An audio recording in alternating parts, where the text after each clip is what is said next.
সুপ্রিয় দর্শক, দেশ এবং দেশের বাইরে যে যেখানে বসে আমাদের এই অনুষ্ঠান দেখছেন, আপনাদের সবাইকে একটা প্রীতি ও শুভেচ্ছা জানিয়ে শুরু করছি গ্রিন বাংলা চ্যানেলের নিয়মিত সাপ্তাহিক অনুষ্ঠান শিক্ষা ব্যবস্থা জাতীয়করণ সময়ের দাবি।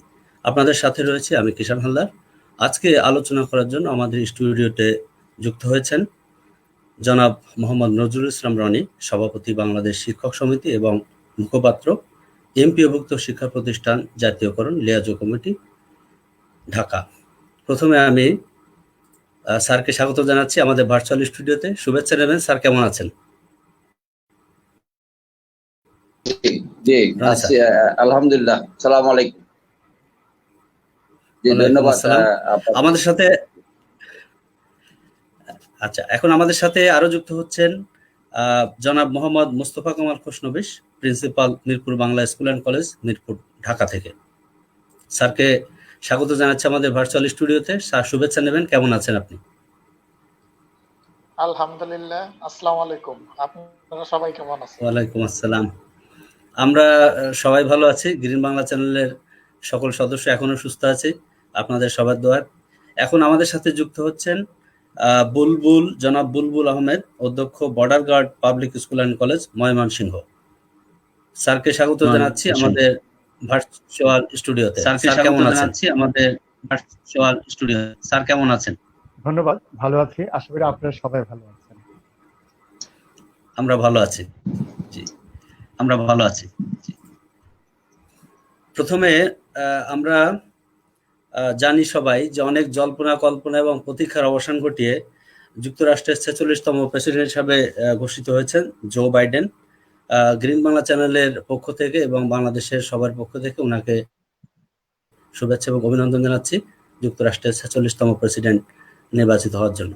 আমরা অনুষ্ঠানে যাচ্ছি। প্রথমে রনি স্যারের কাছে আমি আসবো। রনি স্যারের কাছে প্রশ্ন হলো যে স্যার, আমরা একটা বিষয় নিয়ে খুব দ্বিধাদ্বন্দ্বের ভিতরে পড়ে যাচ্ছি, যে অনেকে বলছেন যে এমপিওভুক্ত শিক্ষা প্রতিষ্ঠান জাতীয়করণ আমরা চাচ্ছি, অনেকে বলছেন যে উচ্চ মাধ্যমিক অর্থাৎ কলেজ যেগুলো এমপিও আছে সেগুলো, আবার অনেকে বলছেন মাদ্রাসা, আবার অনেকে বলছেন টোটাল শিক্ষা ব্যবস্থা জাতীয়করণ। তো স্যার, এই বিষয়টি নিয়ে একটু আপনি বলবেন।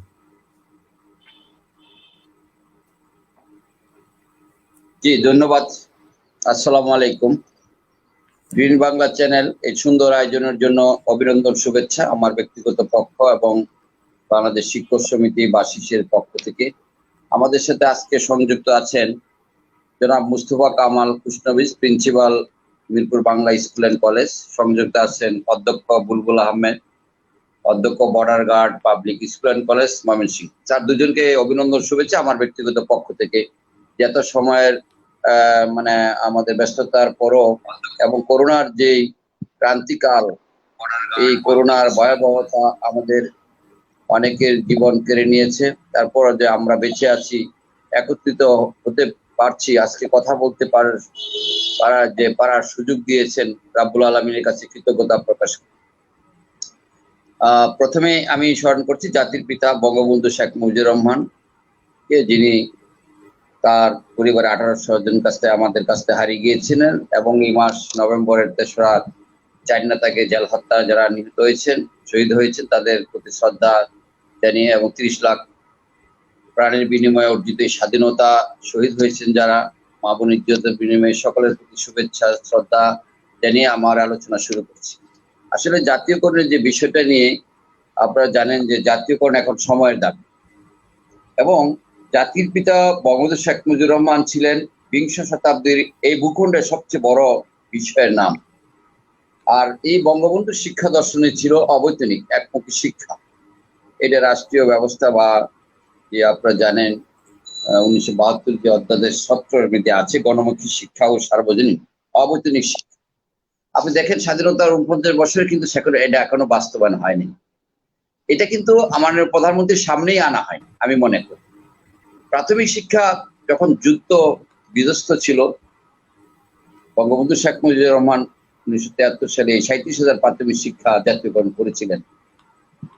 আর আজকে দেশ কিন্তু রেমিটেন্স এবং আমাদের যে জাতির জনগণের সুযোগ্য কন্যা জননেত্রী শেখ হাসিনা, ওনার যে ক্ষমতা বা ওনার যে দূরদর্শিতা, ওনার সামনে এটা প্লেস করলে জাতীয়করণ না হওয়ার কোনো কারণ আমরা দেখি না।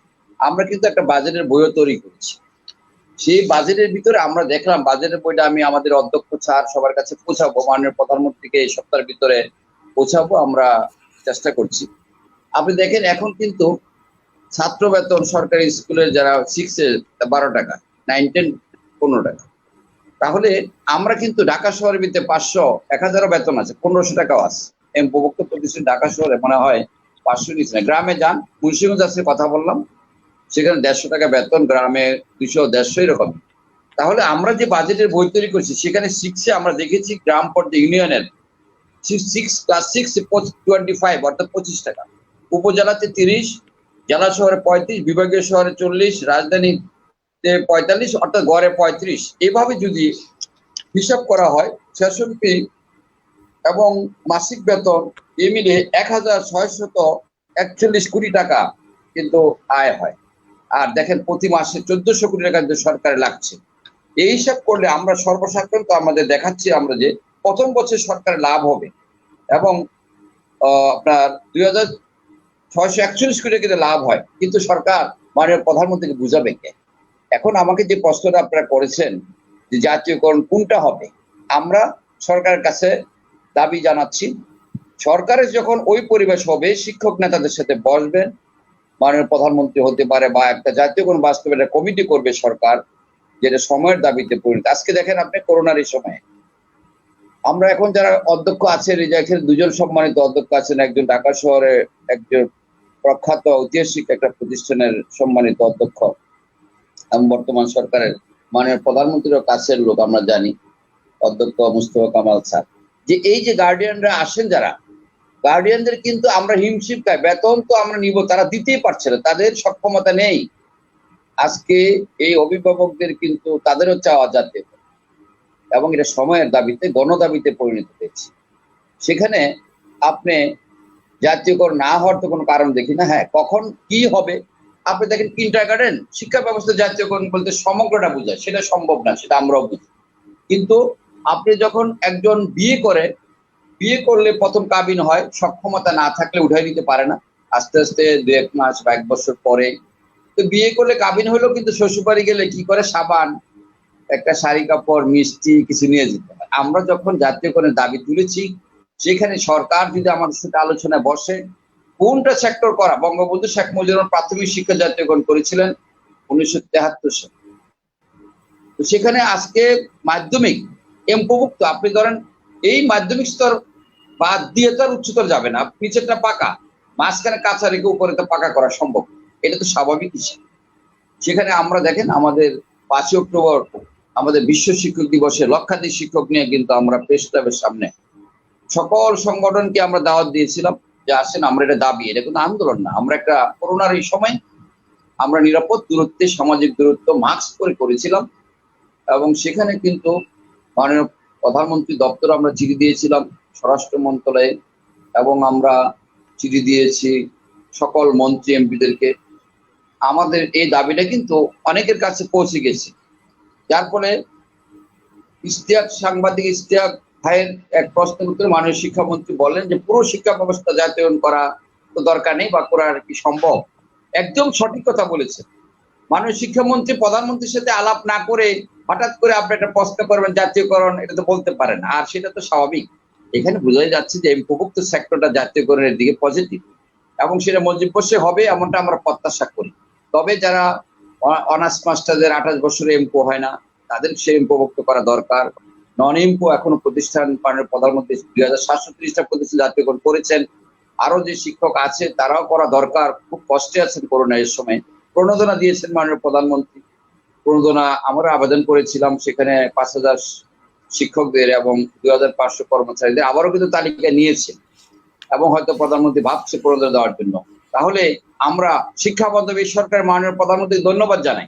আর জাতীয়করণে নিরাশ হওয়ার কিছু নেই, মাননীয় শিক্ষামন্ত্রী কথার পরে অনেকে নিরাশ হয়ে গেছে, বিভিন্ন বিরূপ মন্তব্য, হতাশা, এটা মাননীয় শিক্ষামন্ত্রী যথার্থ বলছে। পুরো শিক্ষা ব্যবস্থা এখন জাতীয়করণ ঘোষণা করা হতে করলেও বাস্তবায়ন আস্তে আস্তে হবে। প্রথমে এমপোভুক্ত প্রতিষ্ঠানগুলো হতে পারে, প্রতিষ্ঠান আয় ফেরত নিয়ে জাতীয়করণ করলে আমরা যে বাজেটে বই সেখানে তো সরকার লাভ হবে, না করার কি কারণ আছে? সেটাও তো বোঝানো হচ্ছে না। হ্যাঁ, এখানে আমলাতান্ত্রিক জটিলতা আছে। আমলাতান্ত্রিক জটিলতা বলতে আপনি এখন একজন সচিবের নাম বলে আপনি সচিব তার তদবিরে শিক্ষা বোর্ড অস্থির, কিশোরগঞ্জের একজন প্রিন্সিপালকে বোর্ডের আরবিট্রেশনের এফিল আরবিট্রেশনের ডিসিশন ছাড়া সাসপেন্ড করে দিল। তার বিরুদ্ধে এখন মামলা করে 27 লক্ষ টাকা আত্মসাৎ ওয়ারেন্ট বের করে দিচ্ছে। আমাদের কাছে আসছে, আমরা রিপোর্ট করছি, ফোন দিয়েছে আমাকে, মামলা করবো বলছি, মামলা করেন, আমি জবাব দেবো। যেখানে নূর মোহাম্মদ সাবেক পুলিশের আইজি, ওনার আসনের কটিয়াদি, উনি যে আমাকে যে কপিটা দিয়েছে আমি নিয়ে আসছি, আমার হাতে আছে, সেখানে স্পষ্ট যে একজন সরকারের সচিব এই শিক্ষকের বিরুদ্ধে 38টা মামলা করাইছে। ওনার আপন ছোট ভাই ওই প্রতিষ্ঠানের কোঅপ সদস্য, আপন চাচা হলো ওইটার সভাপতি ম্যানেজিং কমিটি, এবং ওনার বাড়ির কেয়ারটেকার ওইখানে ম্যানেজিং কমিটির সদস্য, তাকে দিয়ে ওই শিক্ষকের বিরুদ্ধে মামলা করছে অর্থ আত্মসাৎ এবং তাকে ওয়ারেন্ট জারি।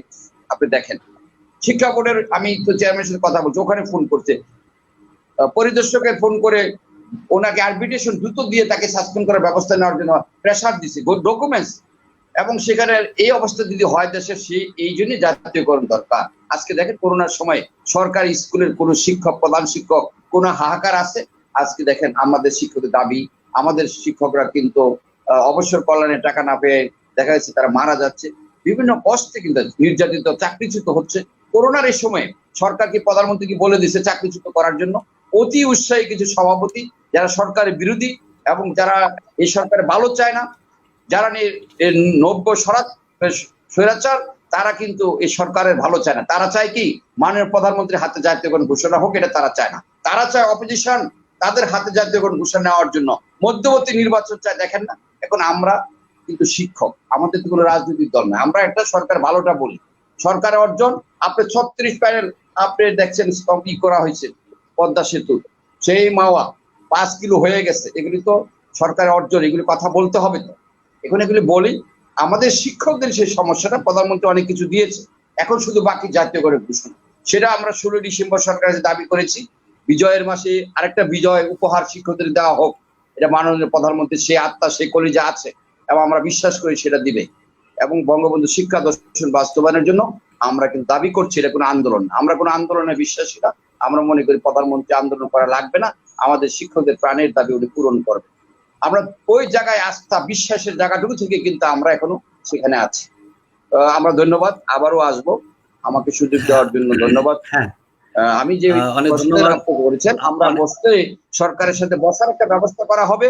বসলে আমরা আমাদের কোনটুকু হবে, ইতিমধ্যে আপনি দেখেন আবার এমপি নীতিমালা কিন্তু সংসদে চূড়ান্ত হবে, মাস রিভিউ কমিটি হবে, সেখানে আমাদের প্রতিনিধি চাই, যে একজন প্রতিনিধি দেওয়া হোক। ধন্যবাদ, জি ধন্যবাদ।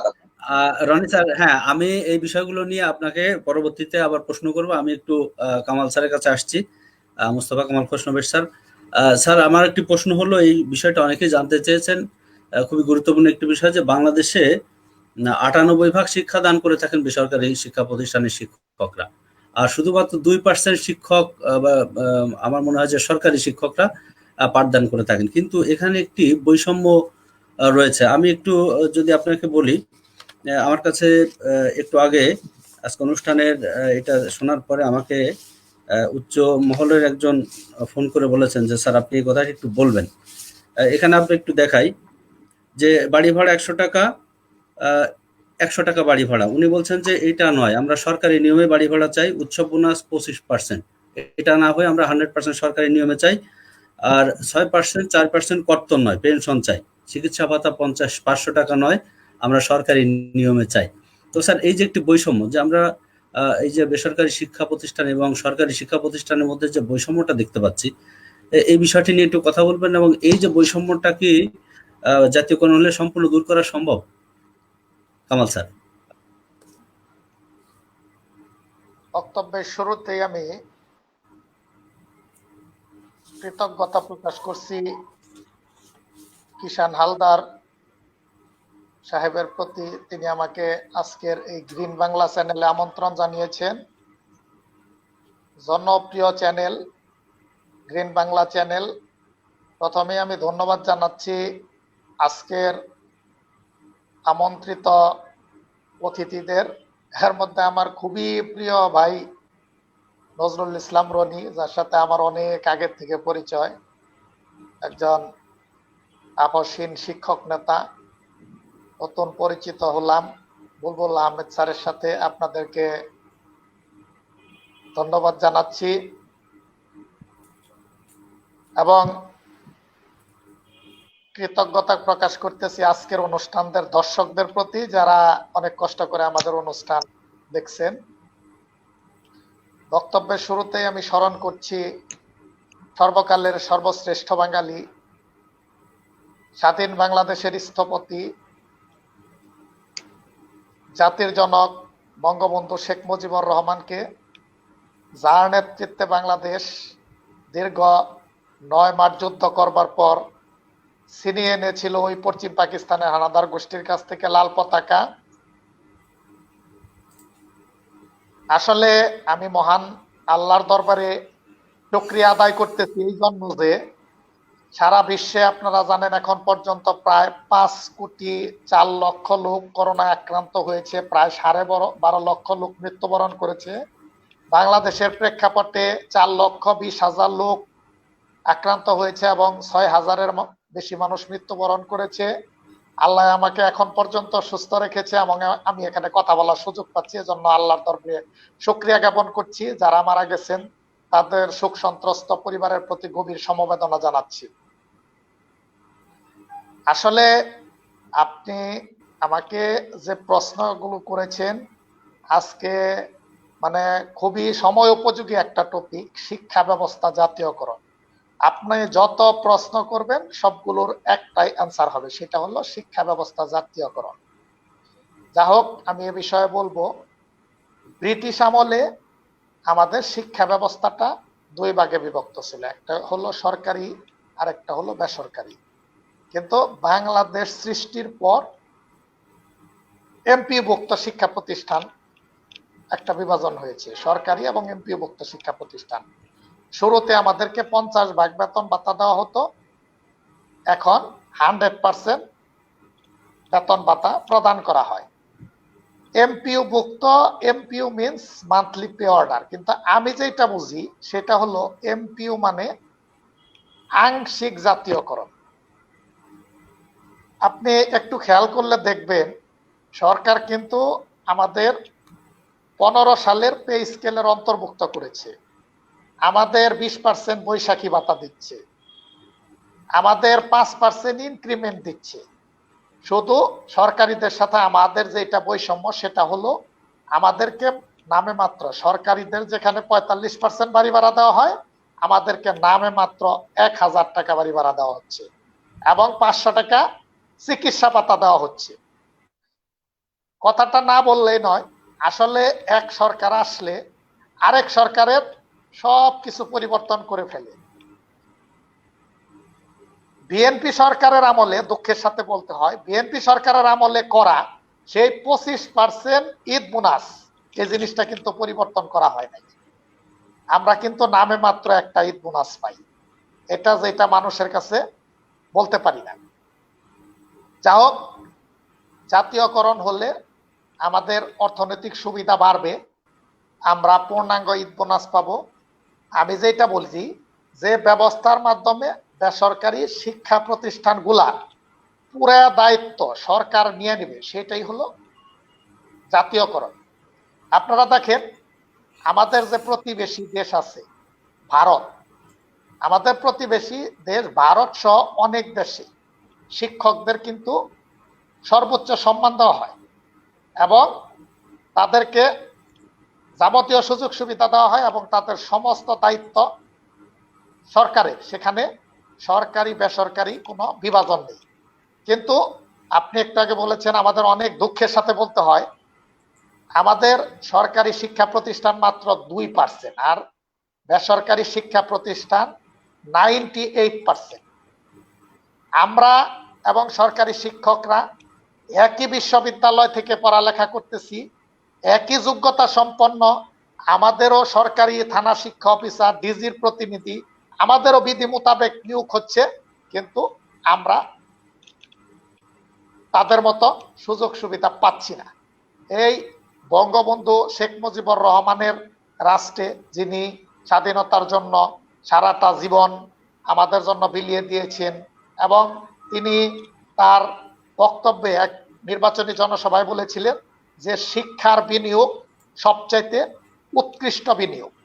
সদ্য স্বাধীন হওয়া একটা দেশে বঙ্গবন্ধু শেখ মুজিবুর রহমান ৩৬,০০০ প্রাথমিক বিদ্যালয়কে এক যুগে জাতীয়করণ ঘোষণা দিয়েছিলেন।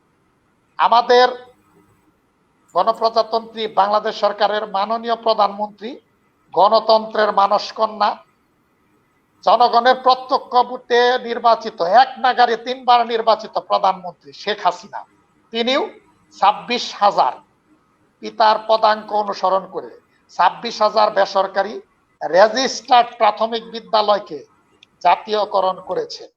আমি যেটা আশা করব যে এই মুজিব বর্ষে আমাদের প্রধানমন্ত্রী আমাদের শিক্ষা ব্যবস্থাকে জাতীয়করণ করে দৃষ্টান্ত স্থাপন করবেন, এবং এই শিক্ষক সমাজের মনে সে চিরকাল স্মরণীয় হয়ে থাকবেন, এই আশাবাদ আমি রাখছি। অনেক ধন্যবাদ কামাল স্যারকে।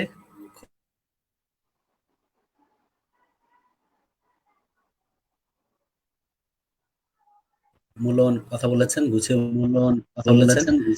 আপনি তো বলেছেন। বুলবুল স্যারের কাছে প্রশ্নটি হলো, বুলবুল স্যারের কাছে প্রশ্নটি করে মিউট করে রাখতে হবে, কারণ আপনার কথাটা রিপিট হচ্ছে। একটু মিউট করে রাখতে হবে, কারণ আপনার কথাটা। হ্যাঁ, আমি যখন প্রশ্নটি করা শেষ হবে তখন আপনি আনমিউট করে কথাটি বললে আমাদের এখানে রিপিট হবে না। ধন্যবাদ স্যার। আপনার কাছে প্রশ্ন হলো যে বাংলাদেশের শিক্ষক সমাজ সবসময় একটা আন্দোলনের ভিতর থেকেই গিয়েছে বলে আমাদের মনে হয়, যে সবকিছুর ভিতরে একটা আন্দোলন করতে হয়েছে। সেই আপনি যদি বলেন যে চাকরি আপনার স্থায়ীকরণের আন্দোলন, বৈশাখী ভাতার আন্দোলন, ইনক্রিমেন্টের জন্য আন্দোলন, তো এবারও কি সে জাতীয়করণের জন্য আন্দোলন করতে হবে? আপনি কি মনে করেন? আনমিউট করে কথা বলবেন স্যার। ধন্যবাদ জনাব কিষান হালদার। আপনি একটি চমৎকার প্রশ্ন করেছেন যে আন্দোলন করে আমাদের এই ফসল অর্জন করতে হবে কিনা।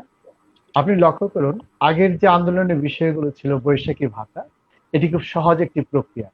বৈশাখী ভাতায় যদি সরকার সম্মত হয় তাহলে কিন্তু চালু হয়ে যাচ্ছে। ৮০% কে ৯০% উন্নীত করা, এটি খুব সহজ বিষয় ছিল। জাতীয়করণ বিষয়টি কিন্তু অত সহজ নয়। আরেকটি বিষয় লক্ষ্য করুন, যে যখন ৮০ ভাগ ছিল সেটা ৯০ ভাগ, তার মানে বিষয়টা কিন্তু একান্ত ভাবে শিক্ষক কর্মচারীদের বিষয়।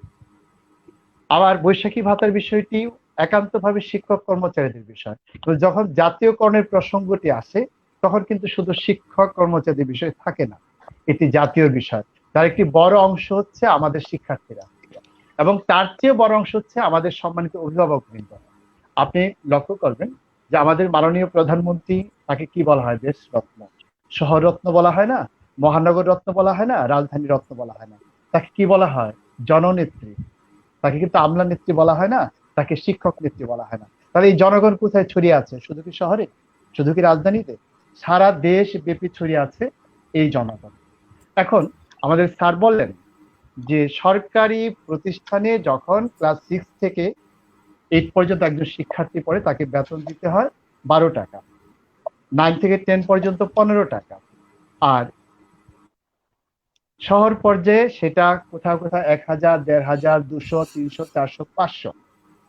এই যে গ্রাম পর্যায়ে 200-300 টাকা যাদের দিতে হয়, তাদের আয়ের উৎস কি, তাদের অর্থনৈতিক অবস্থা কি, এই বিষয়টি কিন্তু আমাদের বিবেচনায় আনতে হবে সবার আগে। কারণ সরকার তো জনগণের সরকার, সরকার তো জনকল্যাণের সরকার, সরকার তো জনগণ দ্বারা নির্বাচিত সরকার, জনগণের জন্য সরকার। তাহলে তাকে সর্বাগ্রে কোনটাকে অগ্রাধিকার দিতে হবে? শহরের যারা নাগরিক তাদেরকে, না গ্রামীণ পর্যায়ে যে সমস্ত জনগোষ্ঠী রয়েছে তাদেরকে? যদি তাই হয় তাহলে গ্রামের শিক্ষার্থী যে অধিকার, এই রাষ্ট্রের যে অধিকার স্বল্প বেতনে পড়ার, যে ব্যবস্থাটা করবে রাষ্ট্র। এবং আপনি নিশ্চয়ই জানেন গ্রামে কারা বাস করে, যে প্রান্তিক জনগোষ্ঠীর আয় রোজগার কম, অর্থনৈতিক ভাবে যারা খুব একটা স্বাবলম্বী নয়, যেটা এই করোনাকালে আমরা হারে হারে টের পাচ্ছি। যারা মফস্বলের শিক্ষার্থী নিয়ে কাজ করছেন, আপনারা জানেন তারা বেতন দিতে গিয়ে কিভাবে হিমশিম খাচ্ছে। এখন শহরে কিন্তু এই সমস্যাটি নেই, তারা কিন্তু অনলাইনে পেমেন্ট দিয়ে দিচ্ছে, কিন্তু গ্রামে তারা ঘুরছে কিভাবে মৌকুফ করা যায়, কিভাবে মাপ পাওয়া যায়, নানান রকম। কারণ কি? তাদের আসলে তো জীবন জীবিকার যে অবস্থা তাতে খাওয়া দাওয়ার ব্যবস্থাটা করা খুব কষ্টকর হয়ে যাচ্ছে। তাহলে সরকারের অবশ্যই একটি কর্তব্য হচ্ছে আমাদের গ্রামীণ যে জনগোষ্ঠী তাদের স্বার্থ দেখা, সেসব শিক্ষার্থীর স্বার্থ দেখা। আজকে দেখেন আমাদের সচিবালয়ে যারা বসে আছেন, যারা নীতি নির্ধারণী পর্যায়ে রয়েছেন, তাদের অনেকেই কিন্তু সেই গ্রামীণ প্রান্তিক জনগোষ্ঠীর পরিবার থেকে উঠে আসা। সুতরাং আমরা যে মাঝে মধ্যে তাদের দোষারোপ করি যে এক্ষেত্রে তারা একটি বাধা, আমার সেটি মনে হয় না। বরং এক্ষেত্রে কোন প্রক্রিয়ায় কাজটি সহজভাবে করা যায়, রনি স্যার যেমনটি বললেন, তিনি যদি এই বিষয়টি প্রধানমন্ত্রীর কাছে কিংবা সংশ্লিষ্ট পর্যায়ে তুলে ধরতে পারেন যৌক্তিকভাবে, এবং সেই পদ্ধতিটা কি, যে পদ্ধতির মধ্য দিয়ে, যেহেতু সরকার প্রাথমিক রেজিস্টার বিদ্যালয়গুলিকে যেখানে একেবারেই টাকা পয়সা দেওয়া হতো না সেখানে সরকারিকরণ করেছে, আর এমপিভুক্ত প্রতিষ্ঠানে যেহেতু 100% দিচ্ছে সরকার, এবং তিনি হিসাব করে দেখিয়েছেন সরকার এখানে আর্থিকভাবে কিন্তু খুব একটা ভর্তুকি দেওয়ার ব্যাপার নেই, বরং লাভ হওয়ার একটি ক্ষেত্র তৈরি হয়েছে। হয়তো আমরা যদি ছাত্রছাত্রীদের বেতনটা কমিয়ে দিই, সরকারি পর্যায়ে নিয়ে আসি, হয়তো কিছুটা ভর্তুকি দিতে হবে, কিন্তু সেটা দিয়ে কার স্বার্থ রাখতে হবে?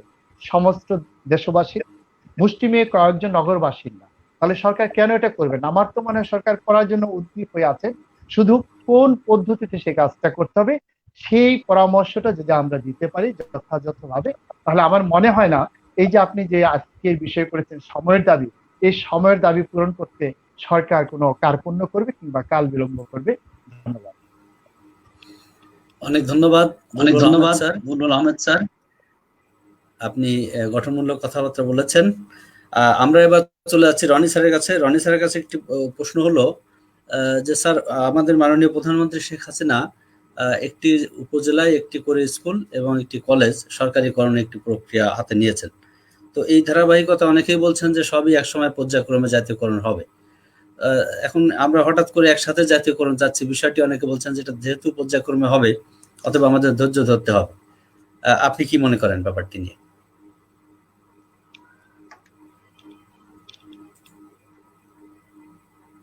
হ্যাঁ রনি স্যার, আনমিউট করে কথা বলতে হবে, আপনার মাইক্রোফোনটি অফ আছে। হ্যাঁ বলুন। জি ধন্যবাদ কিষান স্যার, যে আপনি আমাকে আবারও সুযোগ দিয়েছেন। এই যে জনপ্রিয় গ্রিন বাংলা চ্যানেলকে আবারও ধন্যবাদ জানাই। দুজন আমি বলবো বিশেষজ্ঞই, বুলবুল আহমেদ বা মুস্তফা কামাল স্যার শিক্ষা নিয়ে বিশেষজ্ঞই, তারা বলা চলে শিক্ষা নিয়ে চর্চা করেন, যে গঠনমূলক কথাগুলি উপস্থাপন করেছেন।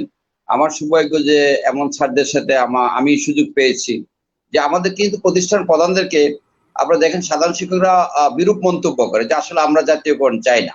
এই যে আমাদের দুজন অধ্যক্ষ কথা বললেন, আমাদের সাথে অনেক দর্শক কিন্তু সংযুক্ত আছেন। আমরা দেখেছি অনার্স মাস্টার শিক্ষকদের কথা বলেছেন ফুরকান সাহেব, হয়তো আমি এখানে আলে আক্তার আছেন, আমাদের অনেক দর্শক আছেন, তারা কিন্তু অনার্স মাস্টার শিক্ষকদের 28 বছর ধরে এমপো হয় না, তাদের এমপো চাইছেন। এটি স্বাভাবিক, যার চোখ নাই সে চোখ চাবে। যে পঙ্গু সে কিন্তু যখন রাস্তার পাশে দেখেন ভিক্ষা করে, তখন সে কিন্তু চেয়ে থাকে একজন ভালো মানুষের দিকে, আর ভাবে আমার যদি আল্লাহ আমাকে 2টা পা দিত আমি কিছু চাইতাম না, যে আমি ভিক্ষা করতাম না, আমি না কি থাকলো আমার 2টা পা। যার চোখ নাই সে ভাবে যে আমার যদি চোখ থাকতো পৃথিবীটা কেমন সুন্দর আমি একবার দেখতাম। আজকে দেখেন আমাদের এখানে বুলবুল স্যারে বলেছেন বৈশাখী ভাতার কথা। বৈশাখী ভাতা কিন্তু প্রথম চালু করেছে কে? আমাদের যে মানবতার মা, বিশ্ব মানবতার জনতা শেখ হাসিনা প্রথম বৈশাখী ভাতা দিয়েছে। সেখানে কিন্তু আমরা প্রথম পাই নাই, সরকারি কর্মকর্তারা পেয়েছে। পরবর্তীতে আমাদের দাবির আন্দোলন খুব একটা করতে হয় না, তারপর আমরা করেছি 2018 সালে 10 জানুয়ারি থেকে 29 জানুয়ারি প্রেস ক্লাবে আন্দোলন করেছিলাম, আরো কয়েকটি 7টা সংগঠন নিয়ে, এবং 19 দিন তীব্র শীতে, 10 জানুয়ারি তার শীত থাকে আপনারা জানেন, এবং মাননীয় প্রধানমন্ত্রী দপ্তর থেকে ডিজিএফ এর প্রতিনিধি সহ প্রেস ক্লাবে বসে তখন আমাদেরকে বলা হলো যে আমরা তখন কিন্তু সেখানে জাতীয়করণের দাবিতে ওই বঙ্গবন্ধু শিক্ষা দর্শন করতে হবে, জাতীয়করণ স্লোগান ওখানে মুখরিত ছিলাম। কিন্তু মাননীয় প্রধানমন্ত্রী বুঝতে পারছেন, যে খবর নিলেন যে কেন তারা আন্দোলন করে। তখন ওনার প্রতিনিধি, তখন শিক্ষা উপমন্ত্রী ছিলেন কেরামত আলী স্যার, শিক্ষা প্রতিমন্ত্রী, এবং আলমগীর স্যার ছিলেন সচিব, ছিলেন কারিগরি, এখনো নির্বাচন কমিশনের উনি সচিব এখন। আলমগীর সাহেব নিজে আমাদেরকে বসলেন, বুঝালেন যে আপনারা এখন কোনটা। আমরা দেখেন 34 বছর পরে আপনার 5% ইনক্রিমেন্ট, আপনারা জানেন এর আগে ইনক্রিমেন্ট 125 টাকা, হেডমাস্টার 150 টাকা বা 125 টাকা, সাধারণ 120 টাকা পেতেন। এটা যারা এখানে আছেন সবাই জানেন।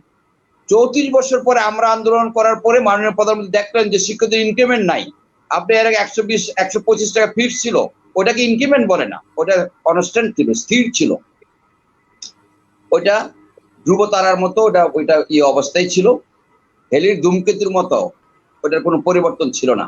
একমাত্র আমরা আন্দোলন করেছিলাম অনেকগুলি সময়, মাননীয় প্রধানমন্ত্রী 34 বছর 5% ইনক্রিমেন্ট দিলেন।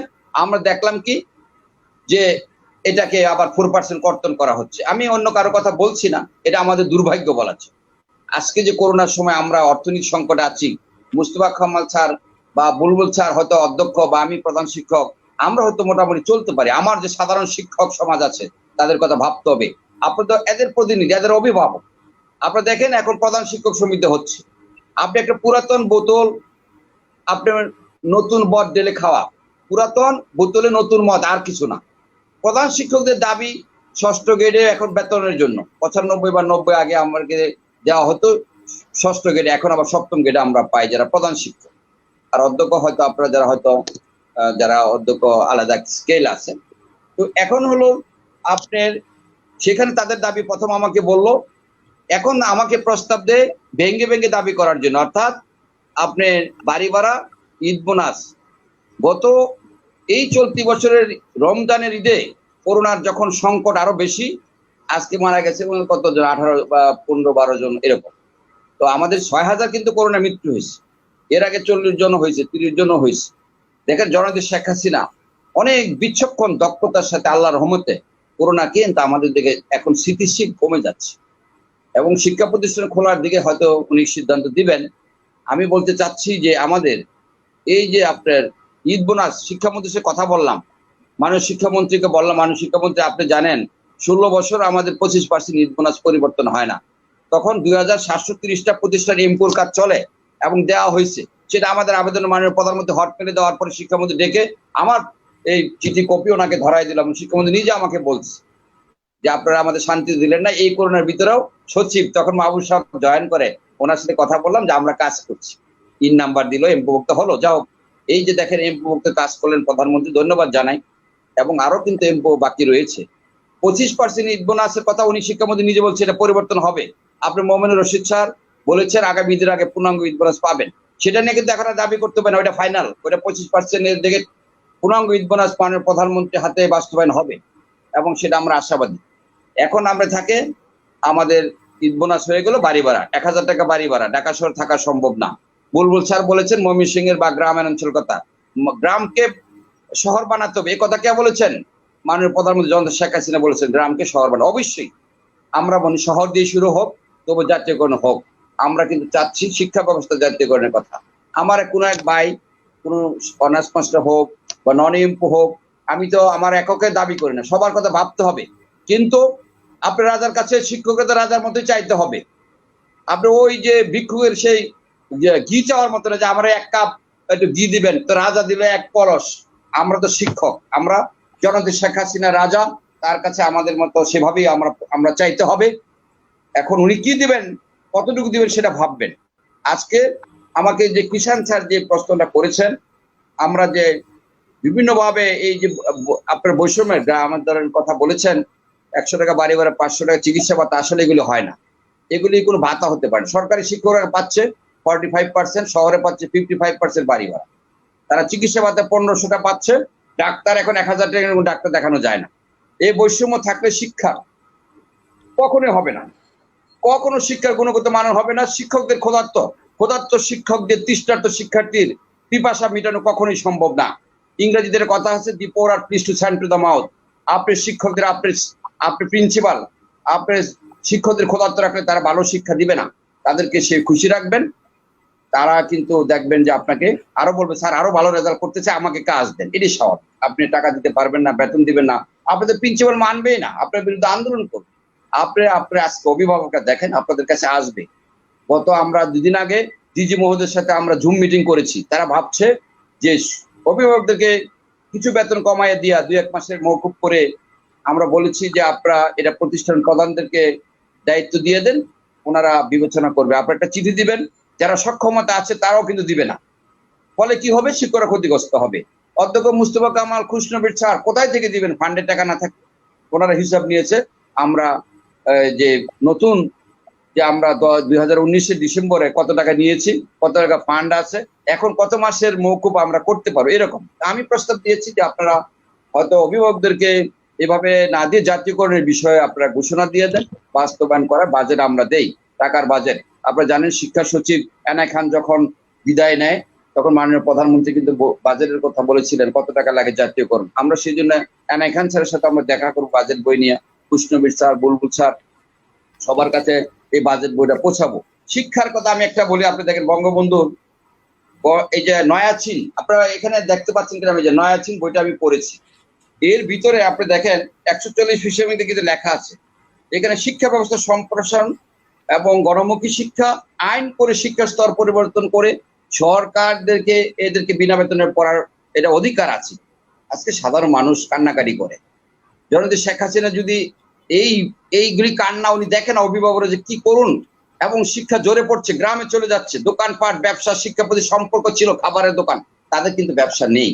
আপনি শিক্ষা প্রতিষ্ঠান বন্ধ থাকলে দেখবেন ঢাকা শহরে যানজট কম হয় এবং অনেক ব্যবসা শিক্ষা প্রতিষ্ঠানের সাথে জড়িত থাকে। সেই জন্য শিক্ষা প্রতিষ্ঠানও একটা খোলার পরিবেশ হলে খুলে দেওয়া উচিত আমি মনে করি। নতুবা কিন্ডারগার্টেন বলেন, অনেক প্রতিষ্ঠান শিক্ষকরা কিন্তু খুব একটা কষ্টের মধ্যে আছে, এটা বাস্তবতা। আপনার শিক্ষক কিন্তু চাইতে পারে না, আপনার টাকা পয়সা না থাকলে সহজে কিন্তু হাত পাততে যারা না খেয়ে থাকে। আমরা এই একটা সময়ের সুবিধা আছি, এই জন্য জাতীয়করণ এখন গণদাবিতে পরিণত হয়েছে এবং আমি মনে করি মুজিব বর্ষকে অবিস্মরণে আলোকিত করতে জাতীয়করণ ঘোষণার কোনো বিকল্প নাই। আর সেই জাতীয়করণ ঘোষণা করলে বাজেট টাকা পয়সার কোনো কমতি বা ঘাটতি হবে না বলে আমরা বিশ্বাস করি। শুধু আন্তরিকতা সরকারের দরকার, আর মাননীয় প্রধানমন্ত্রী সেই আন্তরিকতা হবেন যদি আমরা বা আমাদের সচিব মহোদয় বা শিক্ষামন্ত্রী মহোদয় একটু আন্তরিক হন। আমাদের সুনামধন্য ঢাকা শহরে অনেক অধ্যক্ষ আছেন, তারা একটু আন্তরিক হলে, বিভিন্ন পর্যায়ে কথা বললে, আমরা দেশের অনেক জেলার উপজেলার এমপি মহোদয়কেও কিন্তু আমরা এই বাজেট বই এবং স্মারকলিপি দিয়েছি জাতীয়করণের কথা আমাদের সংসদে উত্থাপনের জন্য, এবং সেটা কিন্তু অনেকে পজিটিভ, আবার অনেকে হয়তো বোঝেন নাই, কিন্তু আমার মনে হয় যে আস্তে আস্তে সংসদে উঠেছে এবং এটা পর্যায়ক্রমে হবে। আজকে সংসদ অধিবেশন শুরু হয়েছে, সেখানে মুজিব বর্ষ নিয়ে আলোচনা হবে, হয়তোবা এটা উঠবে না, পরবর্তী সংসদে আমাদের বিষয়গুলো আসবে, সেই প্রত্যাশা আমরা করি।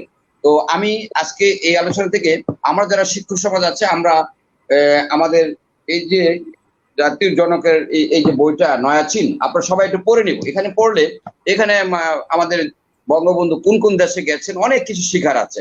উনি যে একজন আপসীন নেতা ছিলেন এবং বিশ্ব শতাব্দীর চ্যালেঞ্জিং একজন নেতা ছিলেন, যে আসলেই সেটা কিন্তু প্রকৃতভাবে বোঝা সম্ভব, কারণ বঙ্গবন্ধুকে নিয়ে স্টাডি করা হচ্ছে, এখানে অনেক বিস্ময়কর অনেক কিছু আছে, জানার আছে, আমরা সেটা নয়াচীনটা পড়লে আমরা কিন্তু জানতে পারবো। তো আমি শিক্ষকদের একটি দাবি করবো এই আজকের যে নন এমপিওভুক্ত শিক্ষক যারা আছেন, আমরা শিক্ষিত প্রতিষ্ঠান কিন্তু জাতীয়করণ করা সম্ভব। যেটা আমাকে প্রশ্ন করেছিল, আমি ওখান থেকে আসলে সরে গিয়েছিলাম 2018 বা 2008 যখন নির্বাচনে। আপনি দেখেন এখানে কিন্তু আওয়ামী লীগের নির্বাচনী ইশতেহারে ছিল একটা স্কুল এবং কলেজ জেলা উপজেলা পর্যায়ে জাতীয়করণ হবে।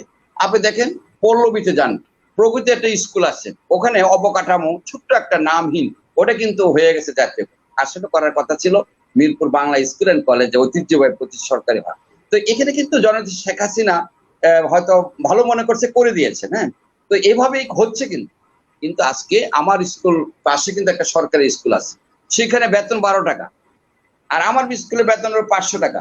তাহলে অভিভাবকরা কিন্তু আসলে একটা বৈষম্যের শিকার, ভাবে যে ওখানে যদি আমি দিতে পারতাম, ওখানে কি লেখাপড়া হয় সেটা ভাবে না, কিন্তু ওখানে কম টাকা। আসলে তারা চাচ্ছে যে জাতীয়করণ, তারা আস্তে আস্তে বুঝতেছে, হয়তো মাননীয় প্রধানমন্ত্রীর কাছে বার্তা পৌঁছে গেছে, আমরা অনেকবার স্মারকলিপি দিয়েছি, প্রধানমন্ত্রীর দপ্তর পজিটিভ, এটা আমরা জানি। যেমন ধরো আমরা 5 অক্টোবরে যে শিক্ষক সমাবেশ করলাম, এটা বলছে করতে দিবে না, বিভিন্ন যেটা সরকার বিরোধী, কিন্তু প্রধানমন্ত্রী দপ্তর থেকে তৌফিক সাহেব আমাকে নিজে ফোন করে বলছে আপনার সমস্যা আমাকে জানাবেন, যিনি গোয়েন্দা বিভাগের প্রধান। আমরা স্বরাষ্ট্রমন্ত্রী সুরক্ষা বিভাগে চিঠি দিয়েছি, সেখান থেকে পুলিশ প্রোটেকশন দিচ্ছে আমাদের, অথচ পাশে একটা বিএনপি পন্থী অন্য একটা গ্রুপ আমাদের অনেক ডিস্টার্ব করেছে, নাশকতা কথা করেছিল। আমরা শুধু দাবিটা মাননীয় প্রধানমন্ত্রীকে পৌঁছানোর জন্য সেখানে লক্ষাধিক শিক্ষক নিয়ে একটা সমাবেশ করেছি। সেটা একদিন হয়তো বুঝবে যারা আসলে জাতীয়করণের বিরুদ্ধে কিছু, আমরা শিক্ষকরাই কিন্তু আমরা আছি। আমি এটা বলতে বাধ্য হচ্ছি যে আপনারা কিছু অন্যভাবে নেবেন না। যেমন একই জায়গায় যদি কেউ 10 বছর থাকে, সুযোগ সুবিধা গাড়ি বাড়ি পায়া ভোগ করে থাকে, তাহলে ওই জায়গাটা জাতীয়করণ হলে, এখানে কিন্তু আফজল রশিদ স্যার একটা কথা বলেছেন যে কল্যাণ অবসরের বিষয়ে যেটা আমরা এবলিশ চাই বা অবসর কল্যাণের, আপনারাও জানেন যে টাকা ঠিক মতো পাওয়া যাচ্ছে না। আপনি দেখেন, আপনারা যে এখন 10% কাটা হচ্ছে, কিন্তু কোন শিক্ষক অবসরের যে সেখানে ঝামেলা আছে, 10 বছর নিচে অবসরের টাকা পাওয়া যায় না, কল্যাণটা দেওয়া হয়। তাহলে 10 বছরের চাকরি না করে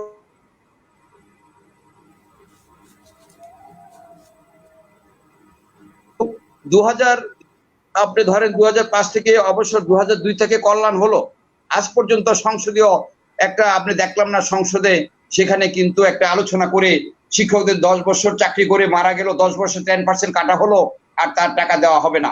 এটা কোন দেশের আইন হতে পারে বলেন? এগুলি সংশোধন হচ্ছে না। আমার মতো একজন, হয়তো কৃষ্ণবীর স্যারের মতো একজন কিন্তু ওই পদে থাকতে পারেন, ওনাদেরকে শিক্ষকদের দিকে মায়া লাগে না? এগুলি বললে তো আমি সরকার বিরোধী না, আমার ভাইয়ের বিরুদ্ধে আমি বলছি না, সেখানে হয়তো আমার একজন ভাই আছে। এই সমাধান করা উচিত। দুই একটি চেক দিয়ে বিমানে গিয়ে হাসপাতালে দিলেই তো, আর সেটা কিন্তু নিজের হয়তো হতে পারে, কিন্তু সাধারণ শিক্ষকদের মনে ঢুকতে হলে শিক্ষকদের জন্য কথা বলতে হবে, কাজ করতে হবে। আমার শিক্ষক চাকরিচ্যুত হচ্ছে, নির্যাতিত হচ্ছে, আর আমি ঘরে ঘরে খাচ্ছি, সেই শিক্ষক তার ছেলে মেয়ে নিয়ে অসহায় থাকে, রাস্তায় ঘুরছে। আমরা শিক্ষকদের প্রাণ পর্যন্ত পৌঁছে দিয়েছি, কিন্তু আজ পর্যন্ত কাউকে বলি না টাকা দিয়েছি। আমাদের কৃষ্ণবীর ছাড়াও বিকাশে টাকা দিয়ে শিক্ষকদের আমরা জানি, কিন্তু আমাদের কখনো এগুলো প্রচার করি। তো যাই হোক, এগুলো অনেক কিছু বলছি। শিক্ষকদেরকে মনে ঢুকতে হলে, শিক্ষকদের আমরা যদি শেখ আজিজ ফারুকের দিকে যাই, শেখ আমনুল্লাহ যাই, শরীফুল ইসলামের যাই, তারা কিন্তু শিক্ষক নেতাদের বিরুদ্ধে কোনোদিন ব্যক্তির, তাকে কি করা হতো, ব্যক্তির চরিত্র হনন করতো না শিক্ষক নেতা। আজকে আমি যদি কাউকে সম্মান দিই, নিজে সম্মান পাবে, এটি সব। কিন্তু আমার সেই জায়গা থেকে আজকে আপনি দেখেন, আগের 80 দশকে যান, আপনার সে 80, 85, 90 দশকে শিক্ষামন্ত্রীরা শিক্ষকদের ভয় পেত, আর আজকে শিক্ষামন্ত্রী শিক্ষকদের সাথে সাক্ষাৎকার দেয় না। এটা দুঃখজনক।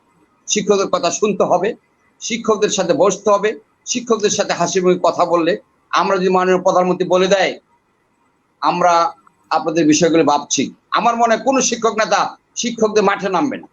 বিষয় হলো এগুলি বুঝতে হবে। আমাদের মাননীয় প্রধানমন্ত্রী সে আস্থার জায়গা, মানবতার মা, মাদার অফ হিউম্যানিটি। আমরা কিন্তু ওই একটা জায়গায় কিন্তু বিশ্বাস রেখে চলি, যেখানে বঙ্গবন্ধুর সুযোগ্য কন্যা, বঙ্গবন্ধু রক্তে মিশ্রিত এই বাংলাদেশ, সবুজের ঘাসে আমাদের জন্ম। আমরা যারা স্বাধীনতার পরবর্তীতে জন্ম, আমরা বঙ্গবন্ধুর ভাষণ, আমরা 25শে মার্চের, 7ই মার্চের বক্তব্য, আমরা 25শে মার্চের কাল রাতে বঙ্গবন্ধু যখন গ্রেপ্তার করে নিয়ে যাওয়া হয়, স্বাধীনতার ঘোষণা দেওয়া হয়, দলমত নির্বিশেষে সেদিন কিন্তু একাত্মতা হয়ে স্বাধীনতা সেই ঘোষণা নিয়ে আসা স্বাধীন বাংলাদেশ হয়। আমরা মনে করি যে আমাদের আন্দোলন প্রয়োজন নেই, কিন্তু একটা প্রয়োজন যদি হয়, জাতীয়করণের জন্য আবার সবাই ঐক্যবদ্ধ হব, সেই প্রত্যাশা রাখি। এবং জাতীয়করণ এখন সময়ের দাবি, গণদাবিতে পরিণত হয়েছে, এবং মাননীয় প্রধানমন্ত্রী সেটা বিবেচনা করবেন, শিক্ষামন্ত্রী বিবেচনা করবেন, সকল শিক্ষক নেতারা বিবেচনা করবেন, এবং জাতীয়করণ যারা শিক্ষক নেতারা আছেন জাতীয় পর্যায়ে, আমি মনে করি সম্ভব। যদি নিজের স্বার্থটাকে বেরিয়ে আসা যায়, নিজের স্বার্থের বাইরে চিন্তা করা যায়, যে আমার সাধারণ শিক্ষকদের কথা চিন্তা করতে হবে, যারা 11তম গ্রেডে পানিশমেন্ট গ্রেড, আপনারা জানেন 12,500 টাকা মাত্র সেই পানিশমেন্ট গ্রেড, মাত্র 11 গ্রেডে যারা বেতন এমপোভুক্ত, তারা কত পায়? 12,500। বলেন 12,500 দিয়ে কি জীবন ব্যবস্থা সম্ভব কিনা? আজকে বাজারে 80 টাকার নিচে কোনো তরকারি নেই। আপনি আজকে দেখলাম পেঁয়াজ 80 টাকা, এবারে 125 টাকা। হ্যাঁ, সরকার সেই দ্রব্যমূল্য নিয়ন্ত্রণের চেষ্টা করে, কিন্তু আমাদের মাননীয় প্রধানমন্ত্রীকে ব্ল্যাকমেল করে। সকল আপনি দেখছেন কিভাবে সরকারকে ডুবাই দেওয়ার চেষ্টা করে। ওই জায়গা থেকে আমাদের শিক্ষক সমাজকে ঐক্যবদ্ধ থাকতে হবে। কোনো অন্যায় দুর্নীতি সহ্য করে না মাননীয় প্রধানমন্ত্রী। আমরা নিজেরা সৎ থাকবো, আমরা শিক্ষক যারা আছি, এবং আমাদের বিরুদ্ধে অনেক সময় বিভিন্ন নারী নির্যাতন, বলাৎকার, শিক্ষকরা যারা মাদ্রাসা, এগুলি থেকে বেরিয়ে আসতে হবে, সরকারের পাশে থাকতে হবে। জননেত্রী শেখ হাসিনার হাতকে শক্তিশালীকরণ ছাড়া জাতীয়করণ কখনো আসবে না। সেই হাতকে শক্তিশালীকরণের মধ্য দিয়ে কিন্তু আমরা জাতীয়করণ প্রত্যাশা করি। আমরা আন্দোলনে বিশ্বাস করি। যারা আজকে বিভিন্নভাবে দলের পরিচয় দিয়ে সরকারের ভাবমূর্তি ক্ষুণ্ণ করে জাতীয়করণ আন্দোলন, জাতীয়করণের দাবিকে ভিন্ন খাতে প্রভাবিত করতে চায়, তাদেরকে আমরা নিন্দা জানাই। আসুন সঠিক দায়িত্ব করুন, সরকারকে বুঝান, মাননীয় শিক্ষামন্ত্রীকে বুঝান। আপনি মুখে একটা জাতীয়করণ বলবেন, আসলে বাস্তবে জাতীয়করণ চাবেন এমনটি হতে পারে। একজন শিক্ষক, তার কথা একটা হতে হবে। ধন্যবাদ কিষান স্যার, আপনাকে ধন্যবাদ। অধ্যক্ষ মহোদয় দুজনকে ধন্যবাদ। কৃষ্ণবীর ভাই, আপনার ভুল বললাম। আমার কাছে রনি স্যার, আমার আপনার কাছে আবারও আসবো আশা করছি। আমরা এবার একটু কামাল স্যারের কাছে আসছি। কামাল স্যার একটি নতুন সংগঠন তৈরি করেছেন। আপনার একটা নতুন সংগঠনের জন্ম দিয়েছেন এবং সেখানে আপনি একটি গুরুত্বপূর্ণ পদে রয়েছেন। আমার জানতে ইচ্ছা করছে যে এই সংগঠনটি কেন এবং এর উদ্দেশ্যটা কি, সংক্ষেপে বলবেন। আপনার কাছে আরো একটি প্রশ্ন থাকবে কামাল স্যার। ধন্যবাদ কিষান হালদার সাহেবকে আমাকে আবার কথা বলার সুযোগ করে দেওয়ার জন্য।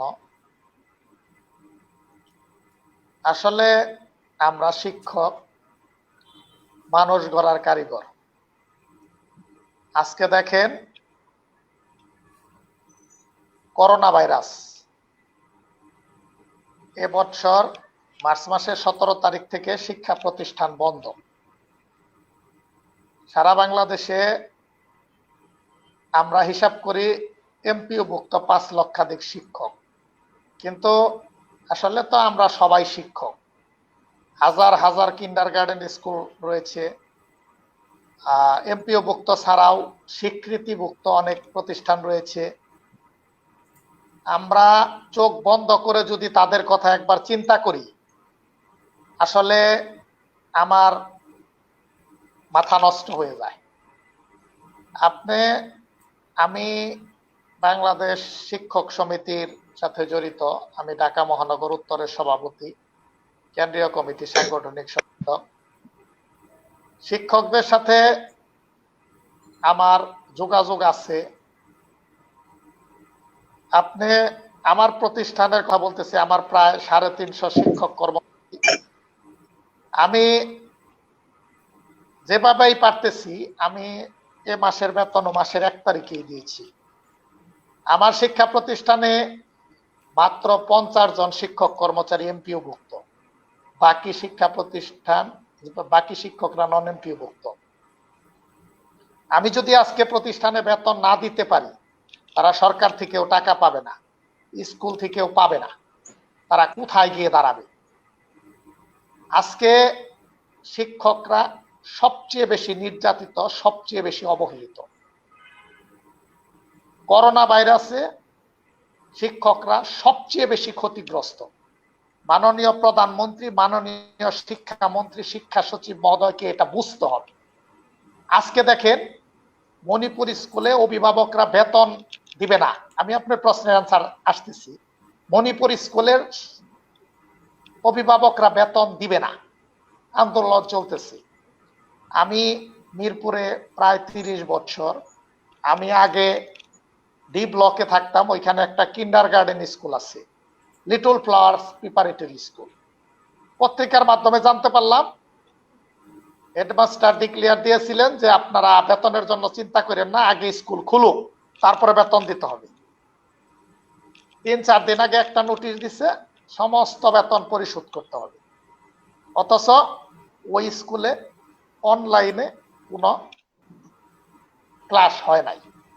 গার্জেনদের যুক্তি হইল ক্লাস হয় নাই, বেতন নিবে কেন? আর হেডমাস্টারের হয়তো একটা যুক্তি আছে যে আমার যে টিচার আছে তাদেরকে তো বেতন দিতে হবে, তারা তো না খাইয়া থাকতে পারবে না।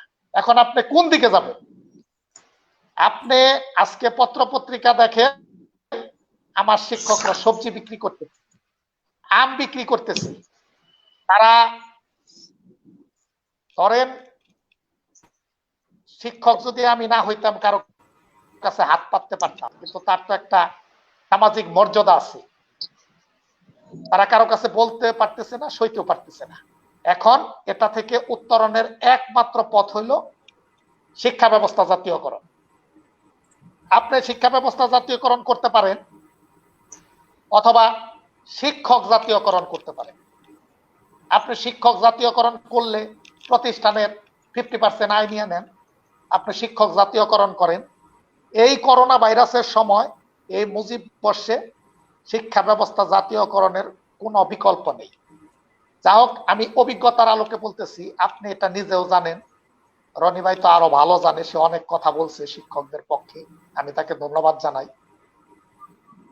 রাজনৈতিক পট পরিবর্তনে সরকারি, আধা সরকারি, স্বায়ত্তশাসিত এমপিওভুক্ত কর্মরত শিক্ষক কর্মচারীদের উপর রাজনৈতিক পট পরিবর্তনের কারণে কিন্তু এক অমানবিক দুর্যোগ নেমে আসে। অন্যান্য চাকরির ক্ষেত্রে যদি আপনি ধরেন, সরকারি চাকরিজীবীদের যদি ধরেন, তাদেরকে ওএসডি করে রাখা হয়, কিন্তু সরকারি কিন্তু সমস্ত সুযোগ সুবিধা দেওয়া হয়। কিন্তু আমরা শিক্ষক, রাজনৈতিক পট পরিবর্তনে আমরা সবচেয়ে বেশি ক্ষতিগ্রস্ত হই এবং আমরা ভুক্তভোগী হই। আমরা মানুষ গড়ার কারিগর। আমাদের মাথা যদি নিচু হয়ে যায়, আমরা জাতিকে মেরুদণ্ড সোজা করে দাঁড়াতে সাহায্য করব কিভাবে? এটা এই সমস্ত সবকিছুর থেকে আমাদেরকে, যদি আপনি মাননীয় প্রধানমন্ত্রী যদি পরিত্রাণ দিতে চায়, তাহলে আমাদের শিক্ষা ব্যবস্থাকে অবশ্যই জাতীয়করণ করতে হবে। আজকে দেখেন শিক্ষা প্রতিষ্ঠানে নিয়োগ প্রক্রিয়া, আপনার নিয়োগ প্রক্রিয়া আগে ম্যানেজিং কমিটি 5 সদস্য বিশিষ্ট একটা কমিটি হইতো, নিজের প্রতিনিধি থাকতো, নিয়োগ প্রক্রিয়া হয়ে যেত। আজকে কিন্তু দেখেন শিক্ষক নিয়োগ কিন্তু 15 সাল থেকে নিয়ে নেওয়া হয়েছে। শুধু রয়েছে আপনার প্রতিষ্ঠান প্রধান, সহকারী প্রধান শিক্ষক, প্রধান শিক্ষক, প্রিন্সিপাল, ভাইস প্রিন্সিপাল, চতুর্থ শ্রেণী, তৃতীয় শ্রেণীর কর্মচারী। আমি শিক্ষামন্ত্রীকে বলবো, আপনি এই প্রশাসনিক পদ এবং তৃতীয় চতুর্থ শ্রেণীর কর্মচারীদের নিয়োগও আপনি একটা কমিশন গঠন করে নিয়ে নেন এবং আমাদেরকে শিক্ষা ব্যবস্থাকে জাতীয়করণ করে দেন। আপনি আমাকে প্রশ্ন করেছেন যে আমি একটা সমিতি করেছি, শিক্ষক সমিতি, সেটা হলো বৃহত্তর ময়মনসিংহ শিক্ষক সমিতি। এটা পর্যায়ক্রমে আমি ঢাকা শহরের সমস্ত স্কুলের শিক্ষকদের এখানে ইনক্লুড করব। আর আমি তো একটা শিক্ষক সংগঠন করি, সেটা তো সারা বাংলাদেশ ব্যাপী। আসলে শিক্ষক সংগঠন করার উদ্দেশ্য এটা আপনিও জানেন, আমিও জানি। 10 মিলে করি কাজ, হারি জিতি নাহিলাস। আমি একজন শিক্ষকের সন্তান। আমার বাবা সরকারি প্রাথমিক বিদ্যালয়ের প্রধান শিক্ষক ছিলেন, আমার শ্বশুর হাই স্কুলের প্রধান শিক্ষক ছিলেন, আমি একটা ইন্টারমিডিয়েট স্কুল অ্যান্ড কলেজের অধ্যক্ষ। আসলে শিক্ষকদের জন্য আমার মন কাঁদে। আমি আমার প্রতিষ্ঠানের বেতন কত কষ্ট করে, কত ম্যানেজ করে দিয়েছি, সেটা আমি আপনাকে বলে বোঝাতে পারবো না। আমার ম্যানেজিং কমিটির, গভর্নিং বডির মেম্বাররা সাহায্য সহযোগিতা করেছে। সর্বোপরি যার প্রতি আমার কৃতজ্ঞতা না প্রকাশ করলেই নয়, তিনি হলেন ঢাকা 16 আসনের মাননীয় সংসদ সদস্য, ঐতিহ্যবাহী মোল্লা পরিবারের কৃতি সন্তান, এক নাগারে জনগণের প্রত্যক্ষ ভোটে নির্বাচিত 3 বার সংসদ সদস্য জনাব আল ইলিয়াসউদ্দিন মোল্লা। তিনি একটা ঐতিহ্যবাহী বংশের ছেলে। তাকে আমি যখন আমার শিক্ষকদের কথা বলেছি যে স্যার, আপনি যদি বেতন না দেন, এই শিক্ষকরা না খেয়ে মারা যাবে, অথবা তাদের পরিবার পরিজন নিয়ে ঢাকা শহর ছাড়তে হবে, তিনি কিন্তু বেতন দিয়েছেন। সেজন্য আজকে এই শিক্ষক সমাজের পক্ষ থেকে ঢাকা 16 আসনের মাননীয় সংসদ সদস্যকে আমি ধন্যবাদ জানাচ্ছি এবং কৃতজ্ঞতা প্রকাশ করছি অত্র আমার প্রতিষ্ঠানের গভর্নিং বডির সভাপতি এবং সদস্যদের প্রতি। আসলে আমার কথা বিবেচনা করে তো সারা বাংলাদেশের টিচারদের কথা বিবেচনা করা যাবে না। আপনি এই ঢাকা শহরে অনেক শিক্ষক আছে, আপনি 70% শিক্ষক আছে যারা সরকার থেকে কোনো বেতন পায় না, স্কুল থেকেও কোনো বেতন পায় না। তারা কোথায় গিয়ে দাঁড়াবে? কোথায় গিয়ে দাঁড়াবে? এখান থেকে পরিত্রাণের একমাত্র উপায় হলো শিক্ষা ব্যবস্থা জাতীয়করণ। আপনারা জানেন, স্যারে বলছে, রনি স্যার বলছে যে এনআই খান যখন 30 নভেম্বর 2015 সালে মাননীয় প্রধানমন্ত্রীর কাছে বিদায় নিতে গিয়েছিলেন, মাননীয় প্রধানমন্ত্রী ওনার কাছে জিজ্ঞাসা করেছিলেন যে আমার সারা বাংলাদেশে কতগুলা বেসরকারি প্রতিষ্ঠান আছে এবং এই সমস্ত প্রতিষ্ঠান জাতীয়করণ করতে কত টাকা লাগবে। উনি বলেছিলেন 1000 কোটি টাকা অতিরিক্ত হলে বাংলাদেশের সমস্ত শিক্ষা প্রতিষ্ঠান জাতীয়করণ করা যায়। আপনি 1000 কোটি টাকার কথা বলতেছেন, আমরা প্রধানমন্ত্রীকে 1200 কোটি টাকা ম্যানেজ করে দেব। আপনি এই করোনাকালীন সময়ে আপনি শিক্ষা প্রতিষ্ঠান জাতীয়করণ ঘোষণা দিন, আপনি শিক্ষক নেতাদের সাথে বসেন, আপনার সরকারি কোষাগার হতে 1 টাকাও দিতে হবে না, আপনি সারা বাংলাদেশের শিক্ষক সমাজকে বাঁচান। আপনার কাছে অনুরোধ, আপনি সারা বাংলাদেশের শিক্ষক সমাজকে বাঁচান। আপনার বাবা 1974 সালে নোয়াখালী একটা জনসভায় গিয়েছিলেন। সেই জনসভায় এক বৃদ্ধ বঙ্গবন্ধু শেখ মুজিবুর রহমানের সাথে দেখা করতে চেয়েছিলেন, কিন্তু আইন শৃঙ্খলা বাহিনী তাকে দেখা করতে দিচ্ছিলেন না। তখন যখন বঙ্গবন্ধু শেখ মুজিবুর রহমান জানতে পারেন, তখন ওই শিক্ষককে তার কাছে নেন, তার সমস্ত সমস্যার কথা শুনেন এবং তাকে থাকার ব্যবস্থা করেন এবং খাওয়া দাওয়ার ব্যবস্থা করে দেন। 1974 সালে প্রথম সাহিত্য সম্মেলনে বঙ্গবন্ধু শেখ মুজিবুর রহমান প্রধান অতিথি হিসাবে আমন্ত্রিত হয়েছিলেন, কিন্তু সেখানে তিনি না গিয়ে শিল্পাচার্য জয়নুল আবেদিন এবং পল্লীকবি জসিম উদ্দিনকে সেখানে পাঠিয়েছিলেন। এবং বঙ্গবন্ধু শেখ মুজিবুর রহমান যিনি বিদ্রোহী কবি কাজী নজরুল ইসলামকে জাতীয় কবি হিসাবে স্বীকৃতি দিয়েছিলেন। বঙ্গবন্ধু শেখ মুজিবুর রহমান এর যোগ্য কন্যা জননেত্রী শেখ হাসিনা, তিনি গণতন্ত্রের মানুষ কন্যা, তিনি মানুষের মনের কথা বুঝেন, তিনি সারা বাংলাদেশের শিক্ষকের মনের কষ্ট বুঝবেন। এবং তাকে আমি অনুরোধ করব যে এই সুযোগ, এই মুজিব বর্ষে আপনি যতদিন পৃথিবী বেঁচে থাকবে, শিক্ষক সমাজ থাকবে এবং শিক্ষা প্রতিষ্ঠানগুলো থাকবে, আপনি স্বর্ণাক্ষরে আপনার নাম লেখা হয়ে থাকবে, আপনি বেসরকারি শিক্ষা প্রতিষ্ঠানগুলোকে জাতীয়করণ ঘোষণা দিন। ধন্যবাদ সবাইকে। অনেক ধন্যবাদ কামাল স্যার, মূল্যবান বক্তব্য দিয়েছেন। আমি বুলবুল স্যারের কাছে যাওয়ার আগে একটু এখানে অসংখ্য কমেন্টস আসছে, এই কমেন্টসগুলো আসলে সব পড়ে শোনানো সম্ভব নয়, কারণ আমাদের সময় খুবই কম। এখানে আমি একটু বলে রাখি, তানিয়া আক্তার আছেন, কমেন্টস আমরা স্ক্রিনে কিছু দেখিয়েছি যারা রয়েছেন। হারুন আল রশিদ রয়েছেন তেজগাঁও মডেল হাই স্কুল থেকে। প্রিন্স হালদার আমাদের সাথে যুক্ত হয়ে কমেন্টস করেছেন। মৃণাল কান্তি হালদার, উনি ভোলা থেকে যুক্ত হয়েছেন আমাদের সাথে। কামরুল হাসান, উনি আমাদের সাথে যুক্ত হয়েছেন। তারপর রতন কুমার জয়ধর, উনি বলেছেন অনার্স মাস্টার্স কোর্সের শিক্ষকদের এমপিও দিন। ওনার এটা আমরা একটু দেখাতে পারি এখানে। হ্যাঁ, এই যে রতন কুমার ধর। এরকম অসংখ্য কমেন্টস আসছে। তো আপনারা যারা কমেন্টস করেছেন এবং আমাদের অনুষ্ঠান দেখছেন, সবাইকে গ্রিন বাংলা চ্যানেলের পক্ষ থেকে আন্তরিক শুভেচ্ছা এবং অভিনন্দন। আমরা কিন্তু সব কমেন্টস গুলো দেখাতেও পাচ্ছি না, বলতেও পারছি না, কারণ আমরা স্যারদের কথা শুনবো, আপনারা নিশ্চয়ই আমাদের সাথে একমত হবেন। তা আমি এখন বুলবুল স্যারের কাছে আসবো, যে বুলবুল স্যার আপনি বলবেন যে আমাদের অনেকগুলো কমেন্টস আসলে আসছে, এখন আজকে সময়ও আমাদের কম, তারপরেও কি করবো, কিছু বলার নাই। যে এই যে একটি কথা আপনাদের স্ক্রিনে দেখিয়েছে, অনার্স মাস্টার্স যে শিক্ষকরা রয়েছেন বিভিন্ন কলেজে, ওনারা কিন্তু এমপিও ভুক্ত হননি এবং তারা চাকরিটা নিয়মিতকরণ হননি। এরকম সারা বাংলাদেশে অজস্র শিক্ষক রয়েছেন যারা অনার্স মাস্টার্স পাস করে কোনো কলেজ অথবা মাধ্যমিক বিদ্যালয়ে চাকরি করছেন। এখন আমার কথা হচ্ছে যে এরা একটা দাবি করছেন, রনি স্যারকেও ওটা প্রশ্ন করেছেন যে স্যার আমাদের এই যৌথ হলে ভালো হয়, ওনারা খুব কষ্টের মধ্যে রয়েছেন। তো এখন এই বিষয়টি নিয়ে স্যার কথা বলবেন। আর একটি কথা হলো যে খণ্ডকালীন যে সকল শিক্ষক রয়েছেন বিভিন্ন প্রতিষ্ঠানে মাধ্যমিক এবং উচ্চ মাধ্যমিক পর্যায়ে, যদি সরকারিকরণ করা হয় তাহলে কি ওনারা এই সরকারিকরণের ভিতরে আসবেন? বুলবুল স্যার, আপনি আনমিউট করে কথা বলবেন।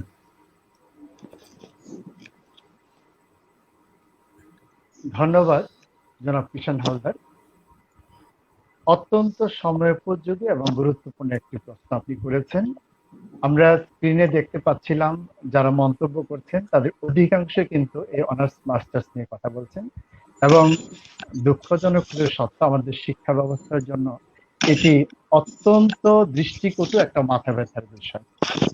কারণ অনেক শিক্ষা প্রতিষ্ঠান আছে যেখানে অনার্স মাস্টার্সে আজ থেকে 10 বছর 15 বছর আগে নিয়োগ পেয়েছেন, আজ পর্যন্ত তারা প্রতিষ্ঠান থেকেও খুব একটা সম্মানজনক বেতন পাচ্ছেন না, সরকারিভাবে তো পাচ্ছেন না। এখানে মজার বিষয় হচ্ছে এই যে উচ্চ শিক্ষার বিষয়টি, এই শিক্ষার ব্যবস্থা করা তো রাষ্ট্রের দায়িত্ব, এবং এই জন্য অবকাঠামোগত ক্ষেত্রে প্রচুর ব্যয় করা দরকার সরকারের। আমাদের পাবলিক বিশ্ববিদ্যালয় স্থাপন করা দরকার, কিংবা যেগুলো আছে সেগুলো সম্প্রসারণ করা দরকার। এই যে অবকাঠামোগত উন্নয়নে যে পরিমাণ অর্থ ব্যয় হওয়ার কথা, আপনি লক্ষ্য করবেন যে অদ্ভুত এক জাদুমন্ত্র বলে সরকারের খাতায় কিন্তু এই অবকাঠামোগত উন্নয়নের খরচটা বোনাস হিসেবে যুক্ত হয়েছে। বিশেষ করে যে সমস্ত এমপিওভুক্ত শিক্ষা প্রতিষ্ঠান তাদের শিক্ষা ব্যবস্থার সাথে এই অনার্স মাস্টার যুক্ত করেছেন, তারা কিন্তু অবকাঠামো ক্ষেত্রে সরকারের কাছ থেকে আলাদা কোনো অনুদান নেননি। তাদের যে সীমিত সামর্থ্য ছিল তার মধ্যেই কিন্তু তারা এটা সংস্থান করেছেন।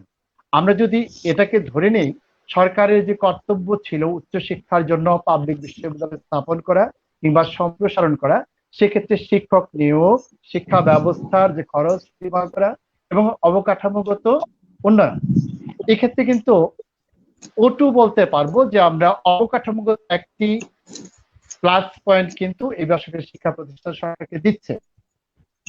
প্লাস শিক্ষা ব্যয় যেটা, অফিস ব্যয় যেটা, তারও একটি অংশ দিচ্ছে, শুধু হচ্ছে শিক্ষকদের ব্যয়টা।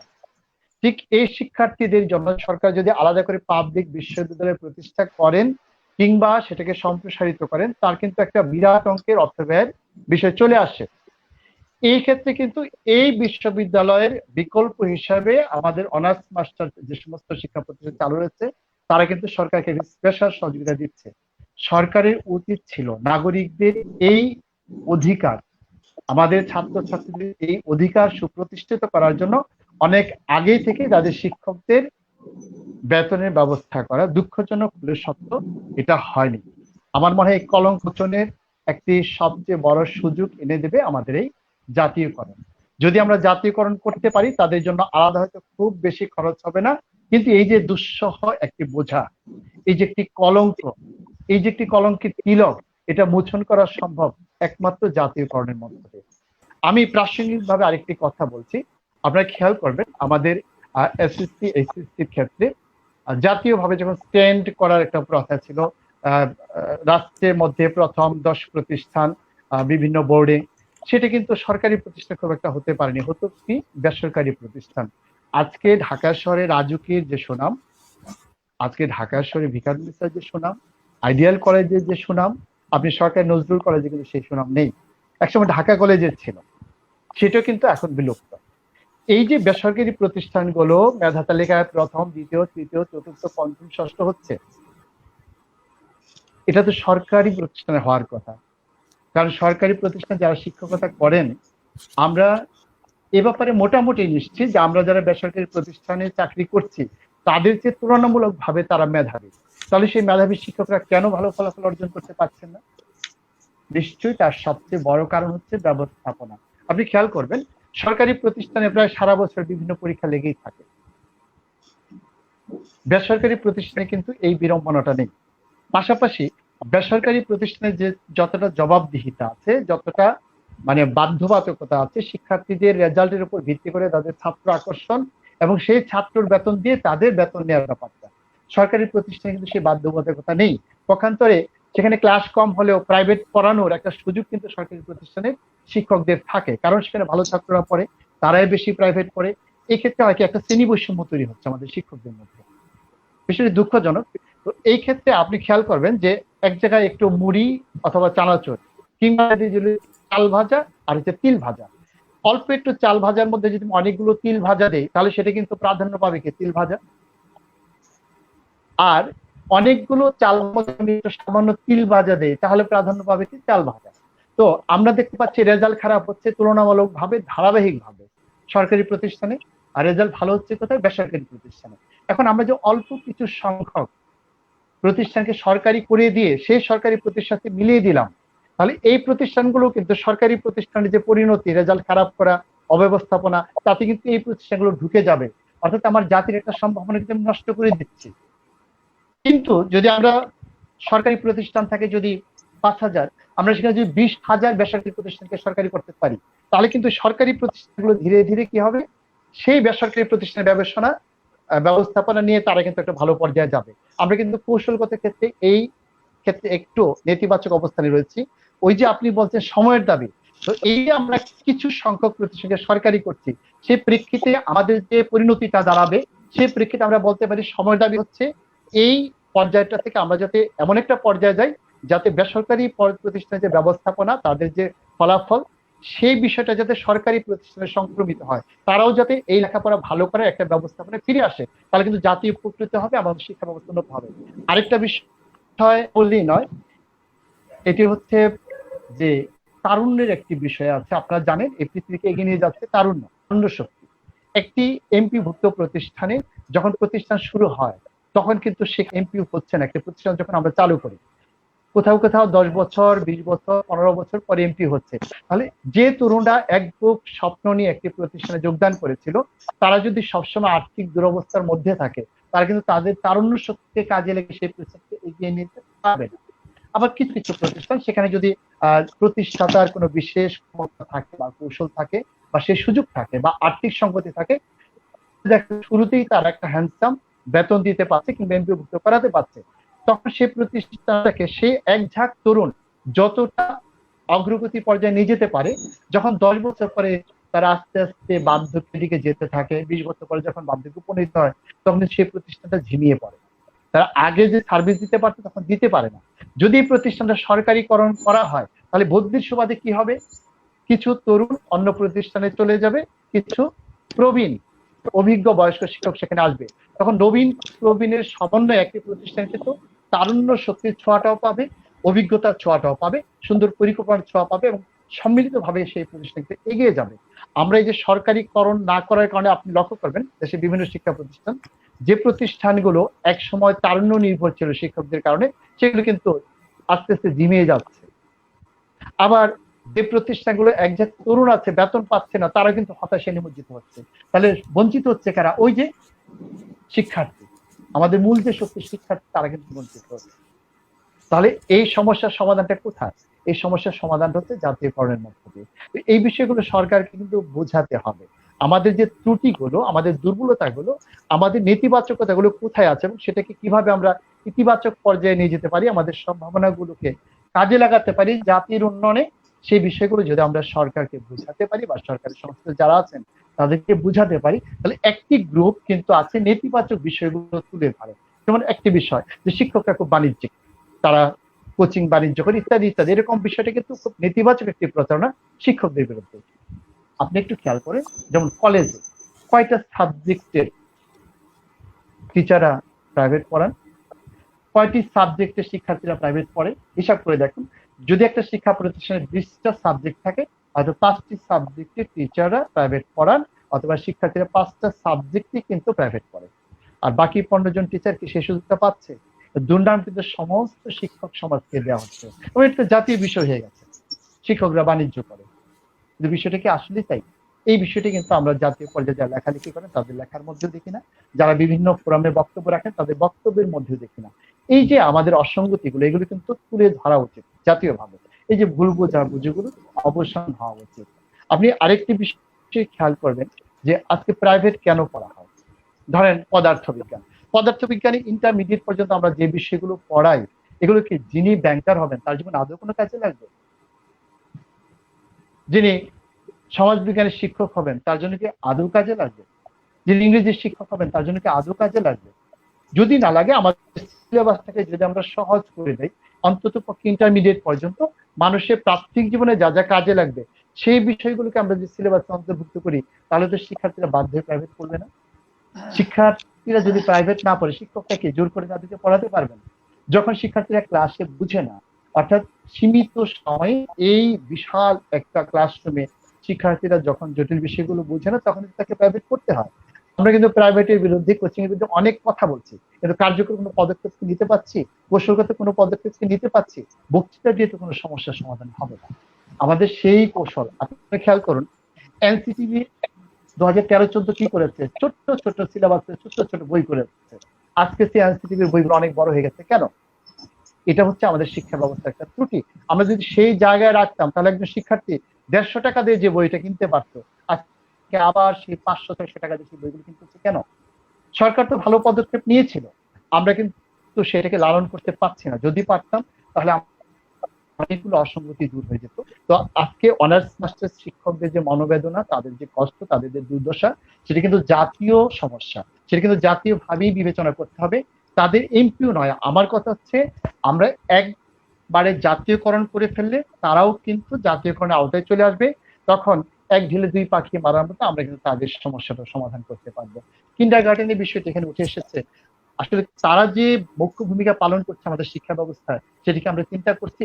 যদি কিন্ডারগার্টেন চালু না হতো, সরকারি যে প্রাথমিক বিদ্যালয়গুলো আছে তারা কি সেই চাপ সামলাতে পারতো?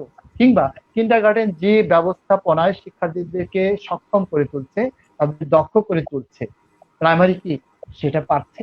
সেই ব্যবস্থাপনা কি আছে? বিশেষ করে প্রাথমিক বিদ্যালয়ের শিক্ষকদের রাষ্ট্রীয় যেসব গুরুত্বপূর্ণ দায়িত্ব পালন করতে হয়, সেই জন্য তারা কি আসলে পাঠে খুব একটা মনোযোগ দিতে পারে? শিক্ষার্থীদের পাঠে ব্যবস্থাপনা কি খুব একটা সক্রিয়ভাবে অংশগ্রহণ করতে পারে? এই বিষয়গুলো কিন্তু আমাদের রাষ্ট্র ব্যবস্থা নীতি নির্ধারণ পর্যায়ে যারা আছেন তাদের বোঝা উচিত যে প্রাথমিক শিক্ষা হচ্ছে শিক্ষার ভিত। সেই শিক্ষকদের যদি আমি শিক্ষা সংশ্লিষ্ট বিষয়ের বাইরে অসংখ্য দায়িত্ব দিয়ে রাখি, তাহলে সেই ভিত কিন্তু শক্তিশালী হবে না। এই বিষয়গুলো যতদিন পর্যন্ত আমরা সমাধান না করব, আমাদের মূল সমস্যাগুলো সমাধান হবে না। এবং যে আজকে করোনা কালে যে সংকটটা এসেছে, যদি আমাদের শিক্ষা প্রতিষ্ঠানগুলো জাতীয়করণ করা হতো, আমি শুধু মাধ্যমিক বিদ্যালয়ের কথা বলছি না, আমি শুধু উচ্চ মাধ্যমিক বিদ্যালয়ের কথা বলছি না, আমি অনার্স মাস্টার্স বিদ্যালয়ের কথা বলছি না, আমাকে রাষ্ট্রের মূল দায়িত্ব নিতে হবে শিক্ষা ব্যবস্থাকে জাতীয়করণ করা। এবং এই আওয়াজটা যদি আমরা সম্মিলিত ভাবে তুলতে পারি, বিচ্ছিন্ন ভাবে না, কারণ আমরা শিক্ষককে আমাদের শিক্ষকদের সাথে কথা বলছি, বাট শিক্ষার্থীদের স্বার্থকে আমাদের দেখতে হবে না? তাদের শিক্ষার মাননীয় বিষয়টিকে আমাদের দেখতে হবে না? আমাদের অবকাঠামোগত উন্নয়নের বিষয়টিকে আমাদের দেখতে হবে না? এই সামগ্রিক বিষয়টাই কিন্তু আমাদের উপস্থাপন করতে হবে। আমাদের এটাকে যদি আমরা উপস্থাপন করে এর যৌক্তিকতা, এর প্রয়োজনীয়তা, এর অসঙ্গতি সবগুলো বিষয় একত্রে বসে, যারা নীতি নির্ধারণী পর্যায়ে আছেন তারা তো অমানুষ নয়, তারা তো অবিবেচক নয়, তারা তো মূর্খ নয়, তারা তো এই দেশের বাইরের কেউ নয়, তাদের মধ্যে দেশপ্রেম আছে, তাদের মধ্যে যুক্তিবোধ আছে। কিন্তু যখন কেউ তাদেরকে বোঝায় যে শিক্ষকরা তাদের ভাগ্য পরিবর্তনের জন্য এটা করছে, তখন তাদের মধ্যে কিন্তু একটা নেতিবাচক ধারণা তৈরি হয়, একটা প্রতিরোধমূলক মনোবৃত্তি তৈরি হয়। সেটা কিন্তু আমাদেরকে দূর করতে হবে সম্মিলিতভাবে, সামগ্রিকভাবে। আমাদের এই সমস্যার সমাধান করে, যদি এই জন্য রাষ্ট্রে ভর্তুকি দিতে হয়, এই শিক্ষার জন্যই তো দিবে, এটা কেন রাষ্ট্র দিবে না? আমরা শুধু কেন দেখাবো যে এই ক্ষেত্র থেকে সরকার লাভ হবে? না, সরকার এখানে দিতে হবে, কারণ শিক্ষার উন্নয়ন মানেই তো জাতির উন্নয়ন। শিক্ষা যদি জাতির মেরুদণ্ড হয়, কেন মেরুদণ্ড সেটা আমাদের বুঝাতে হবে। সেখানে সরকার ইনভেস্ট করতে হবে, সেটা ব্যয় না। এই ইনভেস্ট, আমি যে একটা ব্যবসা ইনভেস্ট করি সেটা তোমার লাভ উঠে আসে। এখানে ইনভেস্ট করলে কিভাবে সরকার লাভবান হবে, রাষ্ট্র লাভবান হবে? কারণ সরকার তো রাষ্ট্রের একটি অংশ, সরকার তো বিচ্ছিন্ন কিছু না, সে তো রাষ্ট্রের বাইরে কোনো সত্তা না। সুতরাং রাষ্ট্রের প্রয়োজনে সরকারকে এই দিকে নজর দিতে হবে এবং সেই সামগ্রিকভাবে সরকারকে এই বিষয়টা আমাদের বুঝাতে হবে এবং সম্মিলিতভাবে সবার স্বার্থে আমাদের কথা বলতে হবে, কাজ করতে হবে। এই আশাবাদ ব্যক্ত করে আমি আমাদের শেষ করছি। ধন্যবাদ।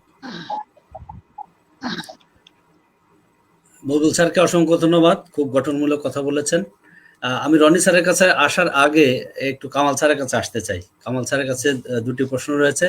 আমাদের সময় কিন্তু খুব সংক্ষেপ, আমাদের সময় একেবারেই বেশি নেই আমাদের হাতে।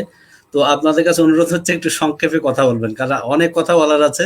আমার ইচ্ছা করছে অনুষ্ঠানটি টেনে আরো 1 ঘন্টা নিয়ে যাই, কিন্তু আসলে সম্ভব হচ্ছে না, কারণ দর্শকরা এত রেসপন্স করছেন। আমার খুবই ভালো লাগছে যে সারা বাংলাদেশ থেকে শিক্ষকরা আপনাদের কথা শুনছেন, কমেন্টস করছেন। আসলে আমি সবার কাছে অনেক কৃতজ্ঞ যে আপনারা সবাই আমাদের সাথে যুক্ত হচ্ছেন, কমেন্টস করছেন। আমি আসলে নাম পড়তে গেলেও আমার হয়তো বাকি সময়টুকু কুলাবে না। এই জন্য সংক্ষেপে আমি কামাল স্যারের কাছে আসবো যে স্যার, আমাকে অনেকেই প্রশ্ন করেছেন অনুষ্ঠানে শুরু করার আগে যে আজকে আপনারা আসবেন শুনে, যে 4% যে আমাদের বেতন থেকে কেটে নেওয়া হচ্ছে, শিক্ষকদের বেতন থেকে, এই টাকাটা কোথায় খরচ করা হচ্ছে অথবা টাকাটা কোথায় রাখা হচ্ছে? শিক্ষকরা কিন্তু এটা একটু জানতে চায়। আপনি একটু সংক্ষেপে এটা বলুন, এরপর আপনাকে আরেকটি প্রশ্ন করবো, অর্থাৎ আপনি সংক্ষেপ উত্তর দেবেন যে 4% কেন কাটা হচ্ছে এবং এই টাকাটি কিভাবে খরচ করা হচ্ছে। আপনি একবারে করেন, আমি একবার উত্তর দিয়ে দেবো, আরেকটা করে ফেলেন প্রশ্ন। আচ্ছা, আরেকটি প্রশ্ন তাহলে করে ফেলি। আচ্ছা, আরেকটি প্রশ্ন করে ফেলি যে আমাদের এই জাতীয়করণের ব্যাপারে আমরা জানি যে অনেক এমপি মহোদয় আমাদের এই ম্যানেজিং কমিটির সভাপতি রয়েছেন। তো আমরা শুনতে পেরেছি যে এরকম উন্নয় চাচ্ছে না যেটা জাতীয়করণ হোক। যদি জাতীয়করণ হয় তাহলে ওনারা এই পদটি হারাবেন, অর্থাৎ এই ম্যানেজিং কমিটির সভাপতি থাকতে পারবেন না। তো এই ক্ষেত্রে নাকি অনেকেই এরকম চাচ্ছেন না যে জাতীয়করণ হোক এবং ডিও লেটার দিচ্ছেন না বা সংসদে আলোচনা করছেন না, বা সংসদে আমাদের একটি সংসদ বর্তমানে অধিবেশন বসেছে এবং রনি স্যারকে আমি প্রশ্নটি করতে চাচ্ছিলাম, আমি পরে যাচ্ছি, যে রনি স্যার একটি ব্যবস্থা করেছেন যে সারা বাংলাদেশের যত এমপি রয়েছেন ওনাদের কাছে একটি স্মারকলিপি ওনারা দিয়েছেন, যাতে করে এই সংসদে চলতি সংসদ অধিবেশনে যেন এই শিক্ষা ব্যবস্থার জাতীয়করণের বিষয় নিয়ে একটা আলোচনা হয়। তো আমার কথা হচ্ছে যে আপনার কাছে প্রশ্নটি হলো যে আসলে কি তাই যে আমাদের অভিভাবক যারা, আমাদের কমিটির যারা সভাপতি রয়েছেন, ওনারাই যদি আমাদের জাতীয়করণ না চান তাহলে তো মুশকিল। এবং এমনও শুনতে পেয়েছি যে মাননীয় প্রধানমন্ত্রীকে বোঝানো হচ্ছে যে শিক্ষকদের জাতীয়করণ প্রয়োজন নেই, কেন যে এই বিভিন্ন শিক্ষক সমিতিতে নাকি জামাত ইসলামের লোকজন রয়েছেন। তো এই বিষয়গুলো নিয়ে একটু আপনারা যদি কথা বলেন। কামাল স্যার, খুব সংক্ষেপে বলতে হবে, কারণ রনি স্যারের কাছে আচ্ছা, গুরুত্বপূর্ণ দুটি প্রশ্ন আমি রয়েছে। আমি আমি বলবো, মানে আপনাকে আবার ধন্যবাদ দিচ্ছি। আসলে আমি মানে যেটা বলতে চাই সেটা হলো, মানে আমরা যা চাই তা ভুল করে চাই, যা পাই তা চাই না। আমার কথা হয়তো অনেকের ভালো লাগবে না, কিন্তু আমি স্পষ্টবাদী, আমি স্পষ্ট কথা পছন্দ করি। আজকে শিক্ষা ব্যবস্থা জাতীয়করণ সময়ের দাবি, এবং এই জাতীয়করণ করতে গেলে প্রথমে যেটা করতে হবে সেটা হলো শিক্ষক নেতাদের মধ্যে যে দূরত্ব সেটা কমাতে হবে। এটা হলো প্রথম করতে হবে। শিক্ষা ব্যবস্থা জাতীয়করণ হচ্ছে না, শুধু মানে যেই সমস্ত কারণ হচ্ছে না তার মধ্যে প্রধান কারণ এইটা। আরেকটা কাজ করতে হবে, যেই সমস্ত শিক্ষক যারা এখন শিক্ষকতা পেশায় নাই, যারা অবসরে চলে গিয়েছেন, তারা দয়া করে শিক্ষকদের পাশে থাকেন, কিন্তু উপদেষ্টা হয়ে। আপনি কোন শিক্ষক সমিতির সভাপতি থাকবেন না, কারণ আমি চাকরি করি, আমার চাকরির কি সমস্যা আমি জানি, আমার যতটুকু লাগবে আপনার ততটা লাগবে না। এটা জাতীয়করণের একটা বাধা। আমরা অনেক সময় সরকারের সমালোচনা করি, অনেক কিছু করি। আমার কোনো এক সময় স্বপ্ন ছিল যে 5% ইনক্রিমেন্টটা কবে পাবো। আমার 17 বছর চাকরি আছে, আমি 5% ইনক্রিমেন্ট হিসাবে পেলে 85% বেতন আমার বাড়বে, এবং সেই হিসাবে আমার হয়তো কল্যাণ অবসরের টাকাও বাড়বে। যা হোক, 4% কেটেছে, না কাটলে হয়তো ভালো হতো। কিছু পেতে হলে কিছু দিতে হয়, এটা নিয়ে আমরা সমালোচনা না করে বরং যারা করছে তাদের পাশে থাকি, এবং আমরা হাতে হাত রেখে আমরা মাননীয় প্রধানমন্ত্রীকে বুঝাই, এবং আমাদের শিক্ষা ব্যবস্থা অচিরেই জাতীয়করণ হয়ে যাবে। যাই হোক, আমি আরেকটা কথা বলবো, আমাদের বিভিন্ন প্রশ্ন এসেছে, যেমন এক শিক্ষক ওইখানে লিখেছেন যে স্বীকৃতি নাই। আসলে এই করোনাকালীন সময়ে বিদ্যালয়ে স্বীকৃতি আসলে করানো সম্ভব হচ্ছে না। এটা আমি মানে কর্তৃপক্ষকে বলবো এ ব্যাপারে পদক্ষেপ নিতে। আমার আরেকটা প্রবলেম আছে, আমি আপনাকে বলেছি আমার শিক্ষক কর্মচারী প্রায় শিক্ষক 250 জন, কিন্তু আমার এমপিওভুক্ত শিক্ষক মাত্র 60 জন। বাকি শিক্ষক আমার ছাত্র রয়েছে, শাখা রয়েছে, কিন্তু আমি শাখা পারমিশন পাচ্ছি না। যেমন আমি শাখা পারমিশনের জন্য দরখাস্ত করেছি, টাকাও জমা দিয়েছি, স্কুল ইন্সপেকশন হবে, স্কুল বন্ধ হচ্ছে না। এ ব্যাপারে আমি কর্তৃপক্ষের দৃষ্টি আকর্ষণ করছি। আজকের এই অনুষ্ঠানের মাধ্যমে আমি ঢাকা বোর্ডের চেয়ারম্যান মহোদয়কে ধন্যবাদ জানাচ্ছি, যিনি খুব ভালো মানুষ, যিনি সৎ মানুষ, যিনি সবসময় শিক্ষকদের পাশে থাকেন। আর পিটিশন বোর্ডে যেই সমস্ত শিক্ষক গিয়েছে, যাদেরকে অন্যায়ভাবে সাময়িক বরখাস্ত এবং বরখাস্ত করা হয়েছে, প্রত্যেককে আরপিটিশন বোর্ড রায় দিয়েছে স্ব বিদ্যালয়ে ফিরিয়ে নেওয়ার জন্য। আমিও 3 জন শিক্ষককে ফিরিয়ে নিয়েছি। এজন্য ঢাকা বোর্ডের চেয়ারম্যান মহোদয়কে ধন্যবাদ, তিনি একজন শিক্ষা বান্ধব বোর্ডের চেয়ারম্যান। আমি শিক্ষামন্ত্রীকে ধন্যবাদ দিচ্ছি এই জন্য যে মার্চ মাসের 17 তারিখে করোনা ভাইরাস আক্রমণ করেছে, কিন্তু উনি সিদ্ধান্তহীনতায় ভুগেন নাই। রেজাল্ট দিতে অনলাইনে রেজাল্ট দিয়েছেন, খুব সুন্দরভাবে সম্পন্ন করেছেন। আমাদেরকে সমালোচনার পাশাপাশি আমাদের প্রশংসা করতে হবে, তাহলে মানুষ কাজ করবে না। আজকে দেখেন, স্বাধীনতার পরে 31 বছর আওয়ামী লীগ ক্ষমতার বাইরে ছিল। 2008 সালে যখন আওয়ামী লীগ নির্বাচন করে ক্ষমতায় আসে, তার আগে আমি আমাদের শিক্ষক নেতা রনি স্যারকেই প্রশ্ন করব, আপনার বেতন কত ছিল, আজকে আপনার বেতন কত হয়েছে? যদিও এগুলা প্রাসঙ্গিক না, তবু আমি বলতেছি আমরা পেয়েছি, আমরা পাই নাই। আমরা 100% পেয়েছি, আমরা 5% ইনক্রিমেন্ট পেয়েছি, আমরা বৈশাখী ভাতা পেয়েছি, আমাদের চিকিৎসা ভাতা, বাড়ি ভাড়া, যেটা বলার মতো না, এবং ঈদ বোনাস আমাদের যদি সরকারি চাকরিজীবীদের মতো বেতন দেওয়া হয় তাহলে সরকারের ফান্ডের থেকে 1 টাকাও খরচ হবে না। যা হোক, আমাদের মাননীয় প্রধানমন্ত্রী জননেত্রী শেখ হাসিনার ক্ষমতায় থাকাকালীন শিক্ষানীতি প্রণয়ন হয়েছে, 26,000 প্রাথমিক বিদ্যালয় জাতীয়করণ হয়েছে, আমরা 20% মহার্ঘ ভাতা পেয়েছি, জাতীয় বেতন স্কেল পেয়েছি, যার জন্য আমাদের বেতন দ্বিগুণ হয়েছে, অবসরপ্রাপ্ত শিক্ষক কর্মচারীদের কল্যাণ এবং অবসর বোর্ডের জন্য 850 কোটি টাকা পেয়েছি, বিনামূল্যে বই পাচ্ছি, বাড়ি এবং চিকিৎসা ভাতা বৃদ্ধি হয়েছে, মাদ্রাসার সুপার এবং প্রিন্সিপালদেরকে বেতন বৈষম্য দূর করা হয়েছে, প্রায় 11,000 আইসিটি শিক্ষকদের নিয়োগ দেওয়া হয়েছে, উৎপাদন ব্যবস্থাপনা এদেরকে এমপিও দেওয়া হয়েছে, আমরা পেয়েছি অনেক। আমাদের সর্বশেষ দাবি শিক্ষা ব্যবস্থা জাতীয়করণ। আমি শিক্ষক নেতা হিসেবে সরকারের কাছে আরো কিছু দাবি রাখছি, সেটা হলো কিন্ডারগার্টেন স্কুল। আমাদের বুলবুল স্যার বলেছেন, অনেক সুন্দর বলেছেন, আমরা শুধু নিজেদের কথা চিন্তা করলে কাজ হবে না। সারা বাংলাদেশে লক্ষ লক্ষ কিন্ডারগার্টেন স্কুল রয়েছে, যদি এই কিন্ডারগার্টেন স্কুল না থাকতো কোন স্কুল শিক্ষার্থীর চাপ সামলাতে পারতো না। 5 কোটি শিক্ষার্থী রয়েছে, এই যে কয়টা বেসরকারি প্রতিষ্ঠান, সরকারি প্রতিষ্ঠান চাপ সামলাতে পারতো না। আজকে অনেক কিন্ডারগার্টেন মানে মারাত্মক হুমকির সম্মুখীন, তারা ভাড়া দিতে পারতেছে না এবং তারা স্কুল বিক্রি করে দিয়েছে। তাদের পাশে আমি সরকারকে বলবো দাঁড়াতে।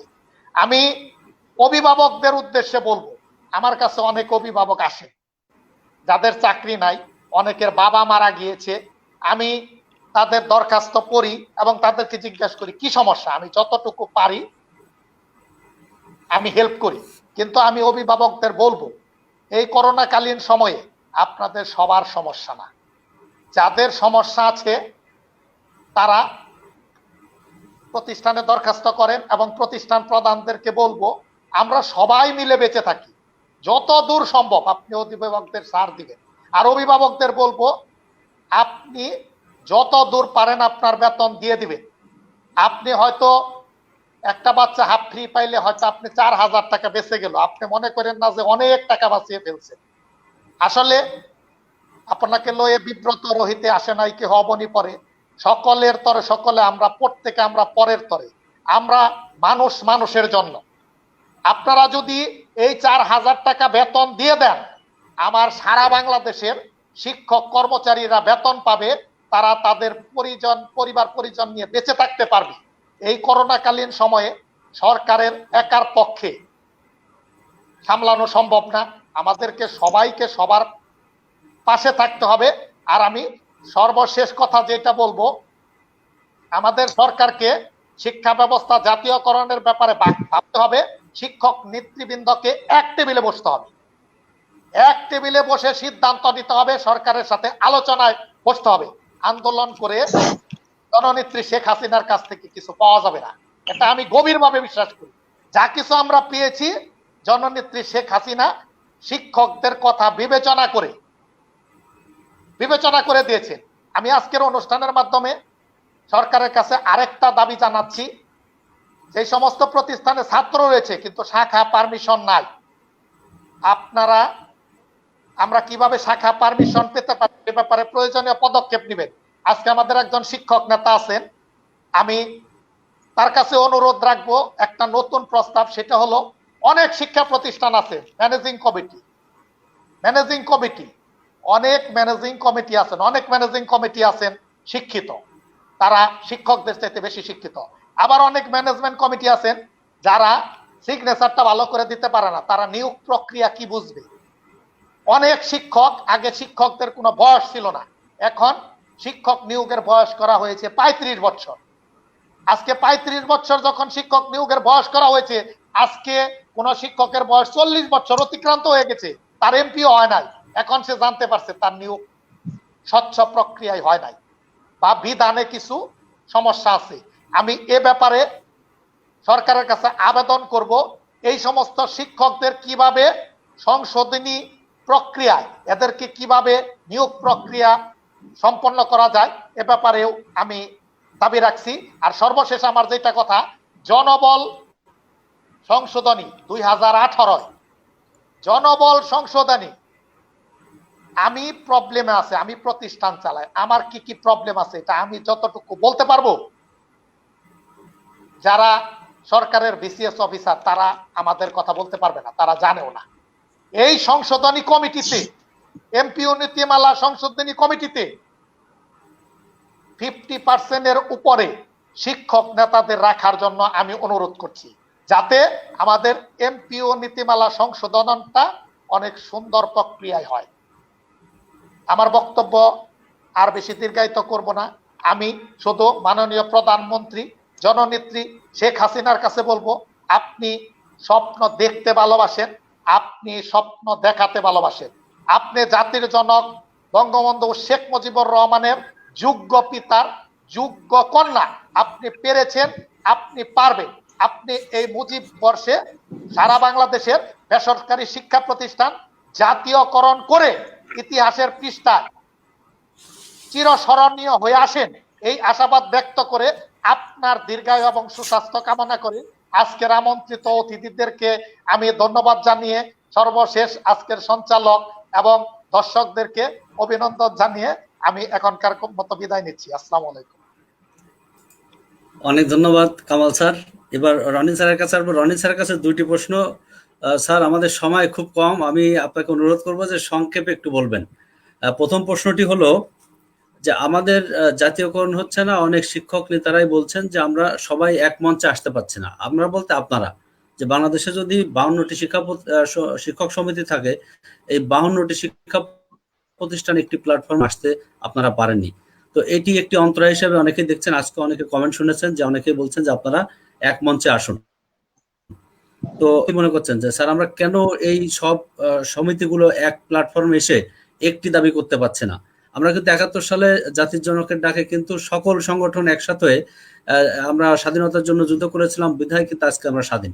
তো অনেকেই বলছেন যে সকল সংগঠনগুলো যদি এক হয়ে মাননীয় প্রধানমন্ত্রীর কাছে দাবিটি করা যায় তাহলে জাতীয়করণ আসলে সময়ের ব্যাপার, মাননীয় প্রধানমন্ত্রী বিষয়টি দেখবেন। কিন্তু আমরা সেই এক কেন হতে পারছি না, একটি প্রশ্ন।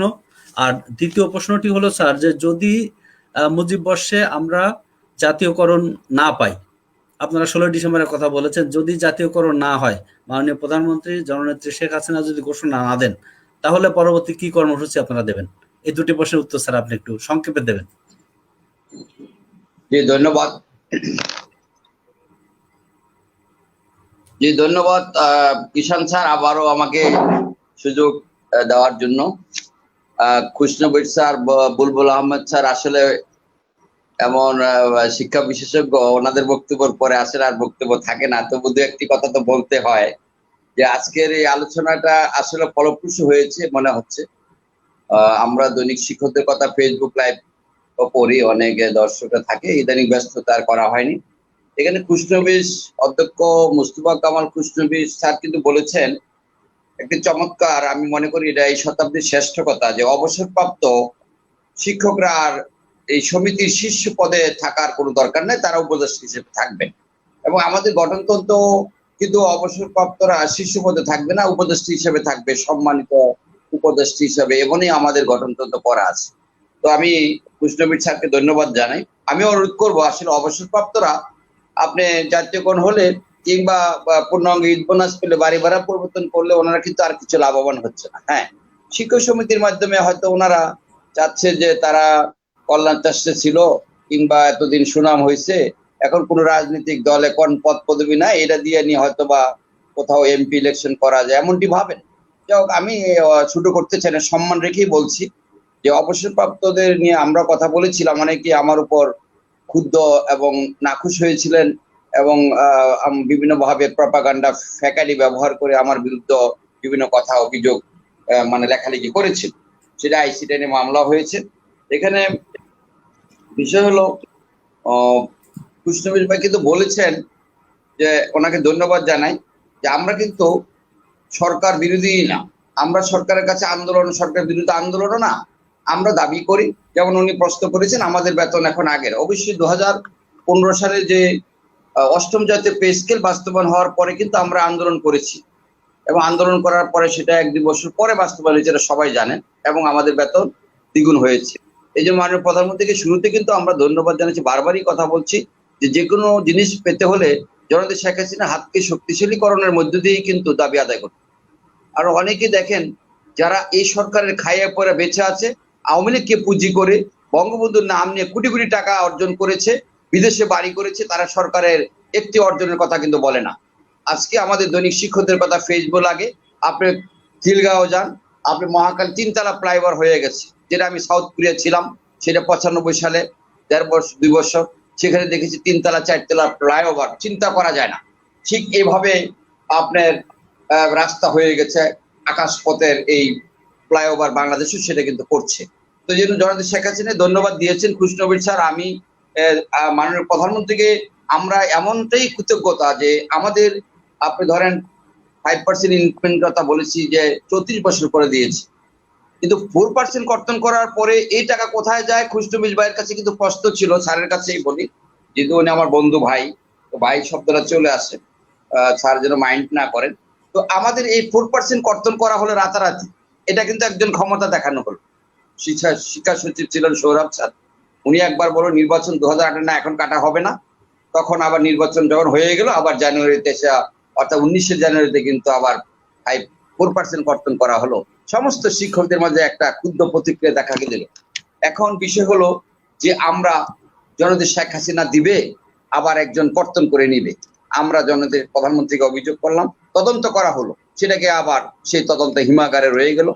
আবারও আমরা যে আন্দোলন করব না, কিন্তু আন্দোলন ছাড়া কিন্তু হয় নাই কিছু, কেউ বলতে পারবেন না এই জিনিসটা আন্দোলন, একটি আন্দোলন ছাড়া কিছু হয়েছে। হ্যাঁ, জননেত্রী শেখ হাসিনা আন্দোলন করতে করতে কিন্তু আজকে উনি এইটুকু এসেছে। বঙ্গবন্ধু তার জীবনের 13 বছর জেল খাটিয়েছেন বিভিন্ন সময়। বঙ্গবন্ধুর কন্যা জননেত্রী শেখ হাসিনা আন্দোলন, আজকে যদি আন্দোলন ছাড়া জাতীয়করণ করে, বিরোধী দলের নেত্রী বিরোধী দল এসে বলবে জননেত্রী শেখ হাসিনা, হাসিনা বলবে ভোট নেওয়ার জন্য জাতীয়করণ করে দিয়েছে। আমি নিশ্চয়ই অধ্যক্ষ কৃষ্ণবীর স্যারকে অনুরোধ করব, আমরা কিন্তু আন্দোলন চাই না, কিন্তু আন্দোলন ছাড়া আপনি কোনো একটা হয়েছে বলে আপনি আমাকে দেখাতে পারবেন না। যদি দেখাতে পারেন শিক্ষক রাজনীতি আমি করব না, আমি এটা চ্যালেঞ্জ দিয়ে বলতে পারি। হ্যাঁ, আমরা 5% ইনকাম এমনি হয়ে গেছে, আমরা তীব্র শীতের ভিতরে বরফে কুকুরের সাথে ঘুমানোর পরে 5% ইনকাম জননেত্রী শেখ হাসিনা দিয়েছে, ডকুমেন্টস আছে। সেখানে আপনি কারামতি স্যারের সাথে কথা বলেন, আলমগীর স্যার এখন নির্বাচনের সচিব, কথা বলেন, তো সেখানে 4% কর্তনের টাকা কোথায় যায় আপনি জবাব দেন। আমি বলি, আপনি 4% টাকা কথা ছিল, এটা নিয়ে যারা নিয়ে অবসরে যাচ্ছে তাদের টাকা দেওয়া হচ্ছে না, সচিব ছাড়। আপনি জানেন সেই আইন করতে হলে মন্ত্রী পরিষদে ওঠে অথবা গ্যাজেট করতে হয়, গ্যাজেট করে কর্তন করা হয়েছে। মন্ত্রী পরিষদে কিন্তু সেটা পাস করা হয়েছে কিনা আমার জানা নেই, কিন্তু আপনি 2005 থেকে যে অবসর চালু হলো, 2002 থেকে কল্যাণ চালু হলো, আপনি অবসরের যে 10 বছরের পরে 10 বছরের আগে পদত্যাগ, মারা গেলে অপদত্যাগ করলে টাকা পাবেন না, সেখানে অনেক ঝামেলা, সেগুলি কিন্তু সংশোধন করা হলো না। সেখানে কিন্তু একজন জাতীয় শিক্ষক নেতা আছেন, আজকে যদি সেই শিক্ষক নেতা মন্ত্রী, শিক্ষামন্ত্রী মহোদয়ের সাথে কথা বলেন, আমাদের কিন্তু দাবিও করতে হবে না। কেন আমরা দাবি করব? আমাদের কাজ ছিল কৃষ্ণবীর স্যার, আমরা যদি বুলবুল স্যার যদি গবেষণা করি শিক্ষা নিয়ে, আমি বঙ্গবন্ধু গবেষক, বঙ্গবন্ধু নিয়ে অজানা তথ্য। আমি একটা জিনিস আপনাকে বলবো যে 1952 সালে আমাদের জাতির জনক বঙ্গবন্ধু কিন্তু চীন সফর করেছিলেন, সেখানে কিন্তু বলেছিলেন কৃষকরা তারা কি করে, কৃষকরা কিন্তু ওখানে আপনার ন্যায্য মূল্য দিয়ে তারা যেটা বিক্রি করে সেটা তারা কিন্তু আবার একটা সামঞ্জস্য আছে। আমাদের দেশে দেখেন, আমাদের দেশে ধান পাট যখন কৃষকের ঘরে থাকে দাম কিন্তু বাড়ে না, যে মহাজনের ঘরে যে দাম বেড়ে যায়। আপনি 1 মণ পাট আপনি 52-এর কথা বলা হয়েছে, বঙ্গবন্ধুর নিজের হাতে লেখায় যে নয়াচিন বইয়ে, যে 1 মণ পাট যদি 5 টাকা বিক্রি করে তাহলে 1 কেজি চাল 4 টাকায় কিনে, কিন্তু চীনে কিন্তু এটা নাই। সেখানে সরকারি দোকান থেকে কম মূল্যে কেনার জন্য কৃষকদের সুবিধা দেওয়া হয়েছে, এবং সেখানে কিন্তু উল্লেখ করা আছে একজন দোকানদার দাম বেশি রাখলে জনগণ ধরে তাকে দেওয়া হয়েছে পুলিশের হাতে, তার ফাঁসি হয়েছে। তার মানে সকল কর্মচারী সুযোগ হয়ে গেল। আপনি ঘুষের কথা বলা হয়েছে, ঘুষ নিলে এরকম ফাঁসি যদি থাকা হতো, এই যে দেখেন কষ্ট, তার ফাঁসি হয়েছিল, সে হাতে কর্মচারী হতে ভয়ঙ্কর সঞ্চার হয়েছে ভয়, কেউই ঘুষ খেতে সাহস পায় না। আমাদের দেখেন ঘুষ খেলে বদলি হয়, কিন্তু ফাঁসি কিন্তু হয় না। একমাত্র জননেত্রী শেখ হাসিনা ইতিমধ্যে আপনারা সংসদে পাশ করে, মন্ত্রী পরিষদে পাশ করলো, দর্শকদেরকে দৃষ্টান্তমূলক ফাঁসি আদেশ দেওয়া হয়েছে। এখন আমরা দেখি দর্শন করলে, শিশু দর্শন করলে, নারী নির্যাতন করলে তাদেরকে যাবজ্জীবন শাস্তি, আগে ছিল 13 বছর। এগুলি জননেত্রী শেখ হাসিনার কাজ। এখানে যদি সারা রাত কথা বলি, জননেত্রী শেখ হাসিনার অবদান শেষ করা যাবে না শিক্ষকদের, কিন্তু সময়ের প্রেক্ষাপটে দ্রব্যমূল্যের দাম ঊর্ধ্বগতি, আমাদের সেই 1000 টাকা বাড়ি ভাড়া, 500 টাকা চিকিৎসা ভাতা, আর 16 বছর ঈদ বোনাস পরিবর্তন হয়নি বলে কিন্তু আজকে জনগণও এটাকে শুনলে, আপনি দেখেন এই যে 1000 টাকার এখানে যদি কথা আসে, 1000 টাকা বাড়ি ভাড়া কে দিয়েছে? এর আগে কত ছিল? আপনি আমরা যে 40 বছর 100 টাকা বাড়ি ভাড়া, কত সাল থেকে? যখন আমরা 2009 সালে মাননীয় প্রধানমন্ত্রী ক্ষমতায় বসেন, তখন কিন্তু আন্দোলন করার পরে মাননীয় প্রধানমন্ত্রী প্রথম বাড়ি ভাড়া করলো 500, দ্বিতীয় দফায় তখন নুর ইসলাম নাহিদ ছিল শিক্ষামন্ত্রী, উনি 1000 টাকা দিয়েছে। এর আগে আপনি মেডিকেল ভাতা ছিল 150, সেটাকে করা হয়েছে এখন 500। এগুলি জননেত্রী শেখ হাসিনার অবদান, সেটা কিন্তু আমরা অস্বীকার করছি না, কিন্তু সময়ের প্রেক্ষাপটে দাবি, আমাদের দাবি করতে হয়, এটা আন্দোলন না। এবং জননেত্রী শেখ হাসিনা আশা করে আমাদেরকে মেনে নেবেন। আমি আরেকটি বিষয় দিয়ে শেষ করব। চীনের ভিতরে দেখেন, উনি এটা বঙ্গবন্ধু লিখে দিচ্ছেন, চীনের দুঃখ বলায় হুয়াংহো, সেই হুয়াংহো কে করেছে যখন সরকারের একটা ভয়াবহ দুর্যোগ, এই বন্যা হইতো, হুয়াংহো কৃষকের সমস্ত ক্ষতি হতো, জনগণকে ডেকে সরকার বলল আপনারা আসেন, আমরা মিলে এই নদীতে একটা বাঁধ দিব, তখন সমস্ত জনগণকে নিয়ে বাঁধ দেওয়া হলো। এখন আর কিন্তু চীনে বন্যা হয় না, তারা কৃষকরা কিন্তু তারা সঠিক ফসল পায়। আজকে সেখানে কিন্তু কৃষকদের একটা ইউনিট করা হয়েছে, এবং হুয়াংহো কিন্তু এখন আর চীনের দুঃখ বলা হয় না। আপনি কৃষ্ণবীর স্যার একটা কথা বলেছেন, জাতীয় কোনো জায়গায় ইউনিট করতে হবে, তৃতীয় চতুর্থ শ্রেণী অবশ্যই একটা ইউনিট করলে, এত দাবি হচ্ছে অবশ্যই অনলাইন পত্রিকা, এই যে কিষাণ স্যার এক গ্রিন বাংলা চ্যানেল করে কথা বলছেন, আমরা বলছি দৈনিক শিক্ষকদের কথা, আরো অনেক চ্যানেল আছে, শিক্ষা টিভি আছে, সাজু ভাই বলেন, কিন্তু এই দাবি অবশ্যই মাননীয় প্রধানমন্ত্রী, মাননীয় শিক্ষামন্ত্রীর কাছে পৌঁছে গেছে। অনেক মন্ত্রীর সাথে আমি কথা বলেছি, আমরা স্মারকলিপি দিয়েছি, এবং অনেক কিছু ঢাকায় মহানগর বাকি আছে, সেগুলো আমরা দেওয়ার চেষ্টা করছি। এবং সেখানে আমাদের যে দাবির যে বিষয়টা আসছে, এটা কিন্তু আন্দোলন না। অনেকে আন্দোলনের কথা লেখছেন, আমি আন্দোলনের কথা কখনো বলে, আমরা দাবির কথাকে, ঐক্যবদ্ধের কথা। এখানে আমার স্যার প্রশ্ন করেছেন কিষাণ স্যার জাতীয়করণের জন্য এক মঞ্চে আসার জন্য। অবশ্যই আমি সকলকে যখন 5 অক্টোবর শিক্ষক সমাবেশ করি, প্রত্যেকে, সাজু ভাই, বিটি এর নেতা, সবাইকে চিঠি দিয়েছি, একমাত্র অবসরপ্রাপ্ত কাউকে দেয়নি। এই জন্য তারা অনেকটা ক্ষুদ্র প্রতিক্রিয়া ছিল, তারা বিরূপ কথাবার্তা বলছে। আপনার জাতীয়করণ, এটা তো সময়ের দাবি, সবার দাবি। যারা জাতীয়করণ চায় না, যারা সুবিধা পাবে না, তারা তো আসবে না। এখন বিড়ালের গলায় ঘন্টা বাঁধবে কে? ঐক্যর এই দায়িত্ব কে নিবে বলেন? এটা তো খুশনবিশ ভাই নিতে পারেন, প্রিন্সিপাল স্যার নিতে পারেন, আমাদের স্যাররা যে বুলবুল স্যার নিতে পারেন। ঐক্য কেন হচ্ছে না? আমরা দেখি ঐক্যের ডাক দেয়, একজনে ঘরে বসে 20টা সমিতি বানায়। কি সমিতি? আমরা যখন 2018 সালে আন্দোলনে যাব, সবার কাছে গিয়েছি, অথচ ওনাকে বললাম ভাই আসেন, আপনি নেতা হবেন, আমরা কর্মী হিসেবে থাকবো, এটা সময়ের দাবি। কিন্তু উনি দেখলো কি, ধর্মীয় সমিতি, অর্থনীতি সমিতি, কৃষক সমিতি, ব্যবসায়িক শিক্ষক সমিতি, সহকারী প্রধান শিক্ষক সমিতি, অধ্যক্ষ পরিষদ বানায় 21টি সংবাদ সম্মেলন করে আমাদের প্রেস ক্লাবে আমাদের উপর দিয়ে, অথচ সেখানে আমরা তীব্র শীতে কষ্ট করছিলাম। আরেকটা সুবিধা এসে কি করে মানববন্ধন বলে, রনি মাইকটা থামাও, একটু রনি ভাই মাইকটা থামাও, আমাদের সামনে মানববন্ধন করে। এই হলো আমাদের অবস্থা। এখন আমার কথা হলো, আজকে যদি আমি সাজুবের কথাই বলি, উনি জাতীয় শিক্ষক নেতা, উনি যদি জাতীয়করণের দাবিতে কাজ করতো, আমার এই সময় নষ্ট করা, 2 ঘন্টা সময় নষ্ট করা, সারাদিন লেখা চিন্তা, আমরা তো অন্য কিছু চিন্তা করতাম, শিক্ষার কিভাবে উন্নতি করা যায়, ছাত্রদের লেখাপড়া মান উন্নয়ন করা যায়, এত সংগঠন হতো না। আজকে যদি কোনো একটা দাবি আদায় না হয়, আজকে বাংলাদেশে কিন্তু রাজনৈতিক দল কটা, আপনারা শিক্ষকদের কথা বলেন, শিক্ষকদের নেতাদের বা শিক্ষকদের দলের কথা 52টা, আরো হচ্ছে, আরো হবে, অনলাইন শিক্ষক পরিষদ, নাম বলে শেষ করা যাবে না। তো এখন বিষয় হলো কেন হচ্ছে? আমার যদি ব্যর্থতা থাকে, তাহলে কিন্তু কৃষ্ণবীর স্যারে দেখেন, বাংলা স্কুল এন্ড কলেজে জয়েন করার পরে এখন কিন্তু সুনাম ছড়ায় গেছে। উনি শিক্ষকদের কথা বলেছেন, কিন্ডারগার্টেনের শিক্ষকের কথা। 10 তারিখে কিন্ডারগার্টেনের শিক্ষক সংবাদ সম্মেলন করে আমার স্কুলে ইকবাল চৌধুরী, কিন্ডারগার্টেন, বাংলাদেশ কিন্ডারগার্টেন ঐক্য পরিষদের চেয়ারম্যান, আজকে আমার কাছে আসছে, ছবি টবি উঠায় নিয়ে গেছে, আমাকে দাওয়াত দিছে। আমরা কিন্তু সরকারের কিন্ডারগার্টেনের কোনো নিবন্ধন নাই, তাদের একটা নিবন্ধন করে তাদেরকে সরকার একটা প্রণোদনা দিতে পারে। আমরা কিন্তু প্রণোদনা দাবি করেছিলাম, মাননীয় প্রধানমন্ত্রী কিন্তু প্রণোদনা দিয়েছেন। কিন্তু প্রণোদনার ইংরেজিতে বলা মোটিভেশন, এর বিকল্প শব্দ অনুপ্রেরণা। আজকে যদি মাননীয় প্রধানমন্ত্রী আমাদের 5,000 টাকা অনুমোদন দিয়েছেন আগে, এইটা কিন্তু যারা অনেক শিক্ষকরা আমাকে বলে, স্যার মাননীয় প্রধানমন্ত্রী 5,000 টাকা বা 500 টাকার নোট আমি 2টা রেখে দিয়েছি, সারা জীবন থাকবে। আমার নাতি পুতি দেখবে যে মাননীয় প্রধানমন্ত্রীর হাতের এই যে 500 টাকা 2টা নোট বা 5000 টাকা আমি রেখে দিয়েছি। এটা হলো মোটিভেশন। সেখানে কিন্তু শিক্ষকরা বলেছিল, অন্য শিক্ষক নেতা, যে শিক্ষকরা কি ফকিন্নি প্রণোদনা চায়? আজকে দেখেন ব্যবসায়ীদেরকে কত হাজার কোটি টাকা প্রণোদনা দিতে যাচ্ছে। এটা জননেত্রী, এই সেই জননেত্রী শেখ হাসিনা, এটা বঙ্গবন্ধুর কন্যা, বলে সম্ভব। আজকে এত বড় চ্যালেঞ্জিং শিক্ষা, করোনা সব কেড়ে নিয়েছে একমাত্র জননেত্রী শেখ হাসিনার এই দেশে কিন্তু কোন প্রণোদনা নিয়ে অভাবের কারণে এখনো কোনো ক্ষুধা হারিয়ে কোনো মিছিল কিন্তু হয়। হ্যাঁ, আমরা দাবি করি, আমাদের ন্যায্য দাবি। অনেক শিক্ষকরা কষ্টে আছে, এত বড় একটা রাষ্ট্রের সক্ষমতা আছে কিনা সেটাও আমাদের দেখতে হয়। আমরা এখনই বলি যে ঘোষণা দেখ, আপনি বাস্তবায়ন উনি 1 বছর পরে করুন।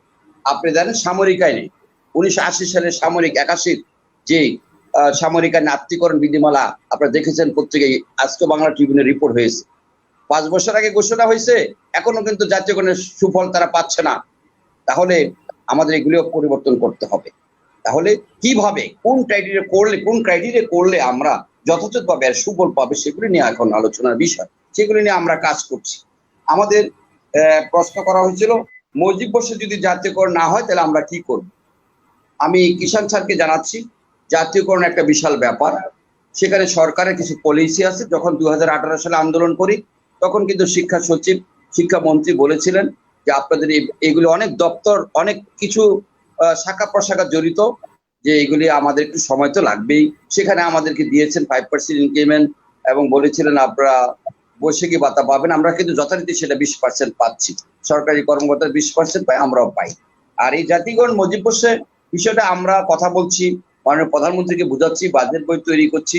সরকারের মাননীয় প্রধানমন্ত্রীর যে কাছের লোকগুলি আছে, আমরা সবগুলি ফেসবুকে দেই না, এগুলো আমাদের কৌশলের, কারণ আমাদের অনেকগুলি সংগঠন তো তারা, এই যে অধ্যক্ষ মুস্তফা কামাল স্যার যে কথাগুলি বলেছেন, এই কথাগুলি তারা, যেমন আমরা স্লোগান বের করেছি, বঙ্গবন্ধু শিক্ষা দর্শন করতে হবে জাতীয়করণ। আমরা দেখেছি অন্য একটা সংগঠন আমাদের স্লোগানটাকে তারা ব্যবহার করে। তো আমি এই জন্য কৌশলগত কারণেই আমাকে দেখা গেল চৌম্বকের যে ব্রেকিং নিউজ বা চৌম্বকীয় যে কথা আছে, মুস্তফা কামাল স্যার কিভাবে কথা বলছে, কোন কথাটা দরকার ওটা দেখবেন কোট করে গেছে। এবং আপনার এই ভিডিওটাকে তারা অনেকে নিয়ে এটাকে তারা ব্রেকিং নিউজ দেয়। যেমন আপনার ইএফটি চালু হচ্ছে। ইএফটি মানে কি, এখন যে অধ্যক্ষ 2 জন আসছেন, আপনারা কিন্তু ইএফটির মাধ্যমে, অর্থাৎ এটা কিন্তু আমরা চলতি বছরে মার্চে চালু করার জন্য ডিউসি গোলাম ফারুক স্যারকে, ডিজি মাওসি ডিজিকে আমি চিঠি দিয়েছিলাম যে সরাসরি ব্যাংকে, সরকারি কর্মকর্তার মধ্যে ব্যাংকে টাকা যাবে। সেটাই কিন্তু চালু হতে যাচ্ছে। অনেকে মোবাইল ব্যাংকের কথা নিয়ে বলছেন, সেটা এখন কিন্তু এই যে দেখেন আপনারা এমপু ডাউনলোড করেন, এটা কিন্তু আমরা করাই দিচ্ছি। যে আপনারা কিভাবে, এটা আমরা বেলাল স্যারকে বললাম, স্যার এটা তো সহজ। এর আগে ছিল আমাদের ইলিয়াস হোসেন স্যারকে বললাম যে এটা তো সহজ ব্যাপার। এমপু আপনার কপি পাঠান, ব্যাংকে যাতে 1 সপ্তাহ 15 দিন টাকা ঘুরায়, ডাউনলোড করবে আপনার ইএমএসএল থেকে ডাউনলোড করে এমপি কপি হয়ে গেল আমার হার্ড কপি। এর আগে খুশনবী স্যারও মনে হয় বা অন্য একজন যা হোক খুরশেদ স্যার, আমরা কিন্তু ফাইমা, যখন ফাইমা বা ডিজি ছিল, বলছেন এমপুর হার্ড কপি আমাদের থাকে না, ব্যাংকে মূল কপি থাকে। এমপুর কপিটা, মূল কপিটা ব্যাংক রাখতো। এখন কিন্তু আপনারা জানি না বাংলা স্কুল অ্যান্ড কলেজ মূল কপি পাবেন, এটা আমরা করেছি। ব্যাংক কিন্তু মূল কপি আপনাদেরকে দিতে বাধ্য, প্রতিষ্ঠানের সংগঠিত থাকবে মূলটা। আগে দিত ফটোকপি, এটা আমাদের করা। আর ইএফটির মধ্যে এখন আপনারা ব্যাংকের ওই যে ইএমএসএল থেকে সরাসরি এমপুর কপি ডাউনলোড করতে পারছেন। হ্যাঁ, বাকি রয়েছে। আর ইএফটির মাধ্যমে কিন্তু ব্যাংকে এখন টাকা, তাদের অর্ডারটা চলে যাচ্ছে, তাদের যে স্মারক নাম্বার। আপনি কিন্তু, আমরা বৃহস্পতিবার টাকা জমা দিচ্ছি, অর্থাৎ চিঠি জমা দিচ্ছি, টাকার হিসাব জমা দিচ্ছি, ওই দিনই বিকালে আমাকে মেসেজ আসছে টাকা হয়ে গেছে। এগুলি ব্যাংক ঘুরাচ্ছে। এখন ব্যাপার হলো ইএফটি তো হলে কোনো আমাদের সুবিধা পারবে না। এখানে কিন্তু সুবিধা অসুবিধা আছে। আমাকে স্যার বলেছেন, এখন আমাদের ডিজি অফিসের কর্মকর্তা, যে ম্যানেজিং কমিটির সভাপতি এর স্বাক্ষর কিভাবে নেবেন, একজন শিক্ষক মরে গেলেন বা চলে গেলেন, এখন এই বিষয়গুলি আছে, সেগুলি হিসাব নিকাশ চলছে। হয়তো জানুয়ারিতে ইএফটি চালু হবে, হলে এখানে হয়তো আপনারা দেখেন ম্যানেজিং কমিটির কথা খুশনবী স্যার বলেছেন, অনেক জায়গায় অশিক্ষিত আছে। হাইকোর্টে একটা রিট হয়েছে, হাই স্কুলে অত্যন্ত ডিগ্রি পাস, প্রাথমিক কিন্তু ডিগ্রি পাস। আর যে 79 আপনার যে বোর্ডের যে নিয়ম আপনারা জানেন, সেখানে একটা কিন্তু রাষ্ট্রীয় যে একটা নিয়ম আছে, ওখানে কিন্তু শিক্ষার বার নাই। এই না থাকার কারণে এমপি বলেন, অনেক এমপি মহোদয়রা কিন্তু লেখাপড়া জানেন না। কিন্তু বিষয় হলো এটা রাষ্ট্রীয় ব্যাপার। এখানে আমাদের যে বিষয়টা হলো আমরা চাই শিক্ষিত লোকের সংস্পর্শে আমরা থাকি, আর জাতীয়করণ হলে ম্যানেজিং কমিটির দৌরাত্ম কমে যাবে। চাকরিচ্যুতদের কথা যেটা আমি আমাদের অধ্যক্ষ মুস্তফা কামাল স্যার বলেছেন, আসলেই ঢাকা শিক্ষা বোর্ডের চেয়ারম্যান জিয়াউল সাহেব কিন্তু অনেক ভদ্র মানুষ। আপনি দেখেন একজন শিক্ষকের সাসপেন্ড করলো, ভোট আর্বিট্রেশনের অনুমোদন ছাড়া করার নিয়ম নাই, ওনাকে আবার বলছে যে না এটা করা যাবে না। জিয়া স্যারের সাথে কথা হয়েছে এবং বিদ্যালয় পরিদর্শক এবং ওটা যে কথা হয়েছে রেকর্ড আছে। বিষয় হলো যে আমরা সচিব একজন, আমি নাম বলতে চাই না, তো এই অবস্থা। এবং ওই সচিব যে তদবির করে, ওই স্কুলের ম্যানেজিং কমিটির এর আগে চট্টগ্রাম বিভাগের বিভাগ কমিশনার ছিলেন বা বিবারিয়ার ডিসি ছিলেন, ওনার বিরুদ্ধে যারও মিছিল করেছে, এর রেকর্ড আছে। সেই সচিব আছে একটা মন্ত্রণালয়, আমি আর নাম বলতে চাচ্ছি না। মজিব বর্ষে যদি জাতীয়করণ না হয়, অবশ্যই আমরা জাতীয়করণ মজিব বর্ষকে আলোকিত করতে, চির অম্লান অবিস্মরণীয় করে রাখতে জাতীয়করণ ঘোষণা করা হোক, এটা আমরা দাবি করি। আমরা আলটিমেটাম বলতে সরকারকে দাবি জানাচ্ছি 16 ডিসেম্বর বিজয় দিবস, সেখানে আমাদের 30 লক্ষ প্রাণের বিনিময়ে, 2 লক্ষ মা-বাবার ইজ্জতের বিনিময়ে আমরা বিজয় কিন্তু ছিনিয়ে এনেছিলাম। আর এই একটা বিজয় দিয়ে যদি জাতীয়করণ ঘোষণা দিয়ে যদি শিক্ষকদের একটা বিজয় উপহার দেওয়া যায়, নতুন করে নতুন ইতিহাস হয়, আমার মনে হয় যে মাননীয় প্রধানমন্ত্রী আমাদের শিক্ষক সমাজে এবং চির স্মরণীয় হয়ে থাকবেন, তার বাবার মতোই, বঙ্গবন্ধুর মতো, সেটা প্রত্যাশা আমরা করি। আর এই প্রত্যাশাতে কিন্তু এরপরে কি হবে এটা আমরা ভাবতে পারি না। এরপরেটার বিষয়গুলো আমি আর বলতে পারছি না, কারণ এটার এত আশাবাদী আমরা, এখানে কিছু হবে।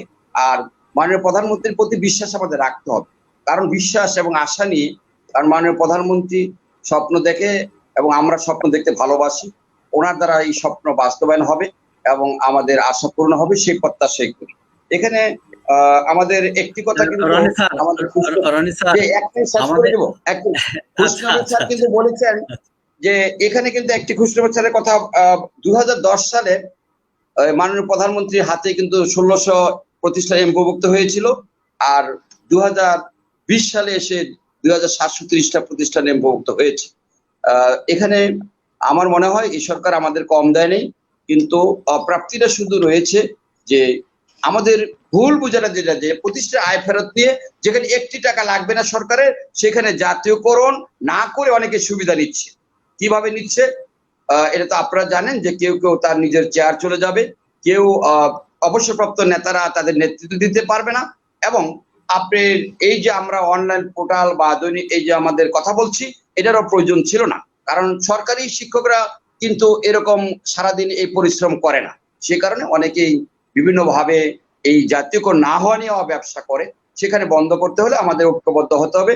এবং আমি সকল নেতাদের সাথে কথা বলছি এবং বিনয়ের সাথে তাদেরকে একদম পদতলে হাত রেখে বলবো, আসেন জাতীয়করণের স্বার্থে আমরা ঐক্যবদ্ধ হই এবং আমাদের এই বিষয়টা সহজ হবে মাননীয় প্রধানমন্ত্রীকে যদি আমরা বুঝাতে পারি।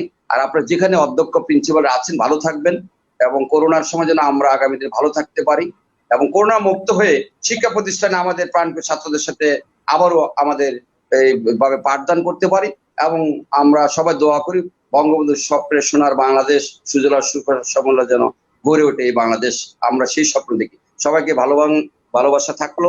আসসালামু আলাইকুম। জয় বাংলা, জয় বঙ্গ। অনেক ধন্যবাদ রনি স্যার আপনার মূল্যবান বক্তব্য দেওয়ার জন্য। এবার একেবারে কামাল স্যার, শেষ কথাটি দর্শকদের উদ্দেশ্যে, অন্য কোনো কথা বলার সুযোগ নাই, দর্শকদের উদ্দেশ্যে শেষ কথাটি বলবেন। ধন্যবাদ কিষান হালদার স্যারকে। আমাদের শিক্ষক নেতা আনোয়ার হোসেন রনি সব বলে দিয়েছে, আমার আর বলার কিছু নাই। আমি শিক্ষক নেতাদেরকে বলবো, conciliation failing, foods remaining, foods failing, no further hope of conciliation remaining. সমঝোতা বিফল হইলে শক্তি প্রয়োগ করা যায়, শক্তি বিফল হইলে পরে আর সমঝোতা হয় না। আমি যেটা মনে করি, বর্তমান আওয়ামী লীগ সরকার, জননেত্রী শেখ হাসিনার সরকার, আমাদের শিক্ষামন্ত্রী মহোদয়, শিক্ষা সচিব, শিক্ষা পরিবারের যারা আছেন, তারা সবাই শিক্ষা বান্ধব এবং শিক্ষক বান্ধব। আমরা সব সংগঠনের নেতৃবৃন্দ একত্র হয়ে সরকারকে যদি বুঝাতে পারি যে আমাদের শিক্ষা ব্যবস্থা জাতীয়করণ করতে সরকারের একটি টাকাও দিতে হবে না, বরং আরো সরকার লাভবান হবে, এটা যদি বুঝাতে সক্ষম হই, আমার মনে হয় এই মুজিব বর্ষেই, আমি মনে প্রাণে বিশ্বাস করি, গণতন্ত্রের মানস কন্যা বঙ্গবন্ধু কন্যা শেখ হাসিনা এই মুজিব বর্ষে শিক্ষা ব্যবস্থা জাতীয়করণের সুযোগ তিনি হাতছাড়া করবেন না। তিনি শিক্ষক সমাজের কাছে সর্বকালের সর্বশ্রেষ্ঠ শিক্ষা বান্ধব সরকারের প্রধান হয়ে আমাদের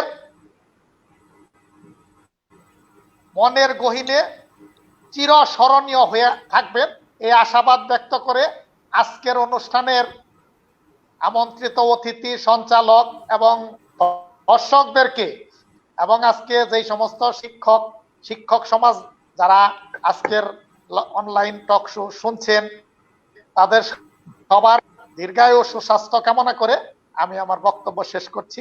আসসালামু আলাইকুম। অনেক ধন্যবাদ মোস্তফা কামাল খোসনবীর স্যারকে সুন্দর বক্তব্য দেওয়ার জন্য। এবার একেবারে শেষ কথা বলার জন্য বুলবুল আহমেদ স্যার, খুব সংক্ষেপে বলবেন।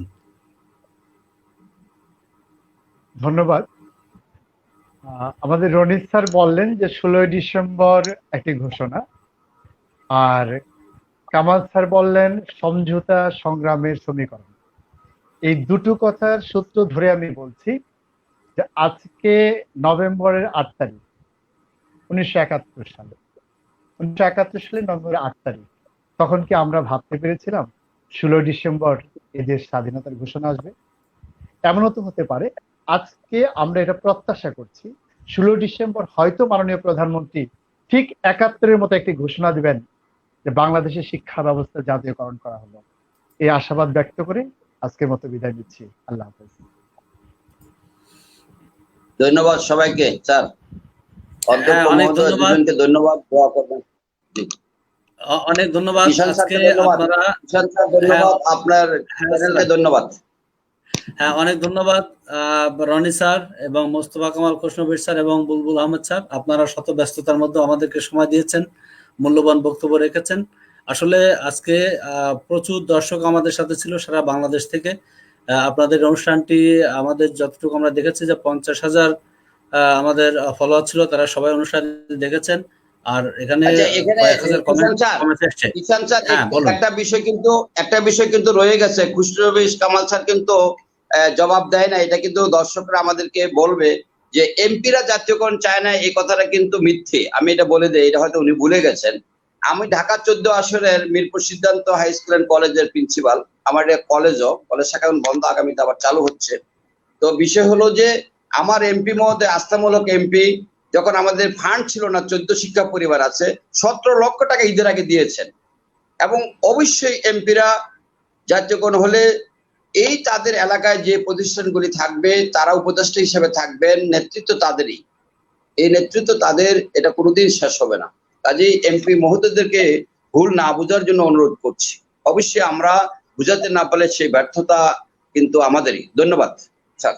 অনেক অনেক ধন্যবাদ রনি স্যার। আপনারা আজকে অনেক ব্যস্ততার মধ্যে আমাদেরকে সময় দিয়েছেন, অনেক মূল্যবান বক্তব্য রেখেছেন, এবং আজকে আপনাদের এই কথাগুলো শুনে অনেক শিক্ষক যাদের অনেক প্রশ্ন আমাদের কাছে ছিল, আশা করি আপনারা সেই প্রশ্নের উত্তরটি পেয়েছেন।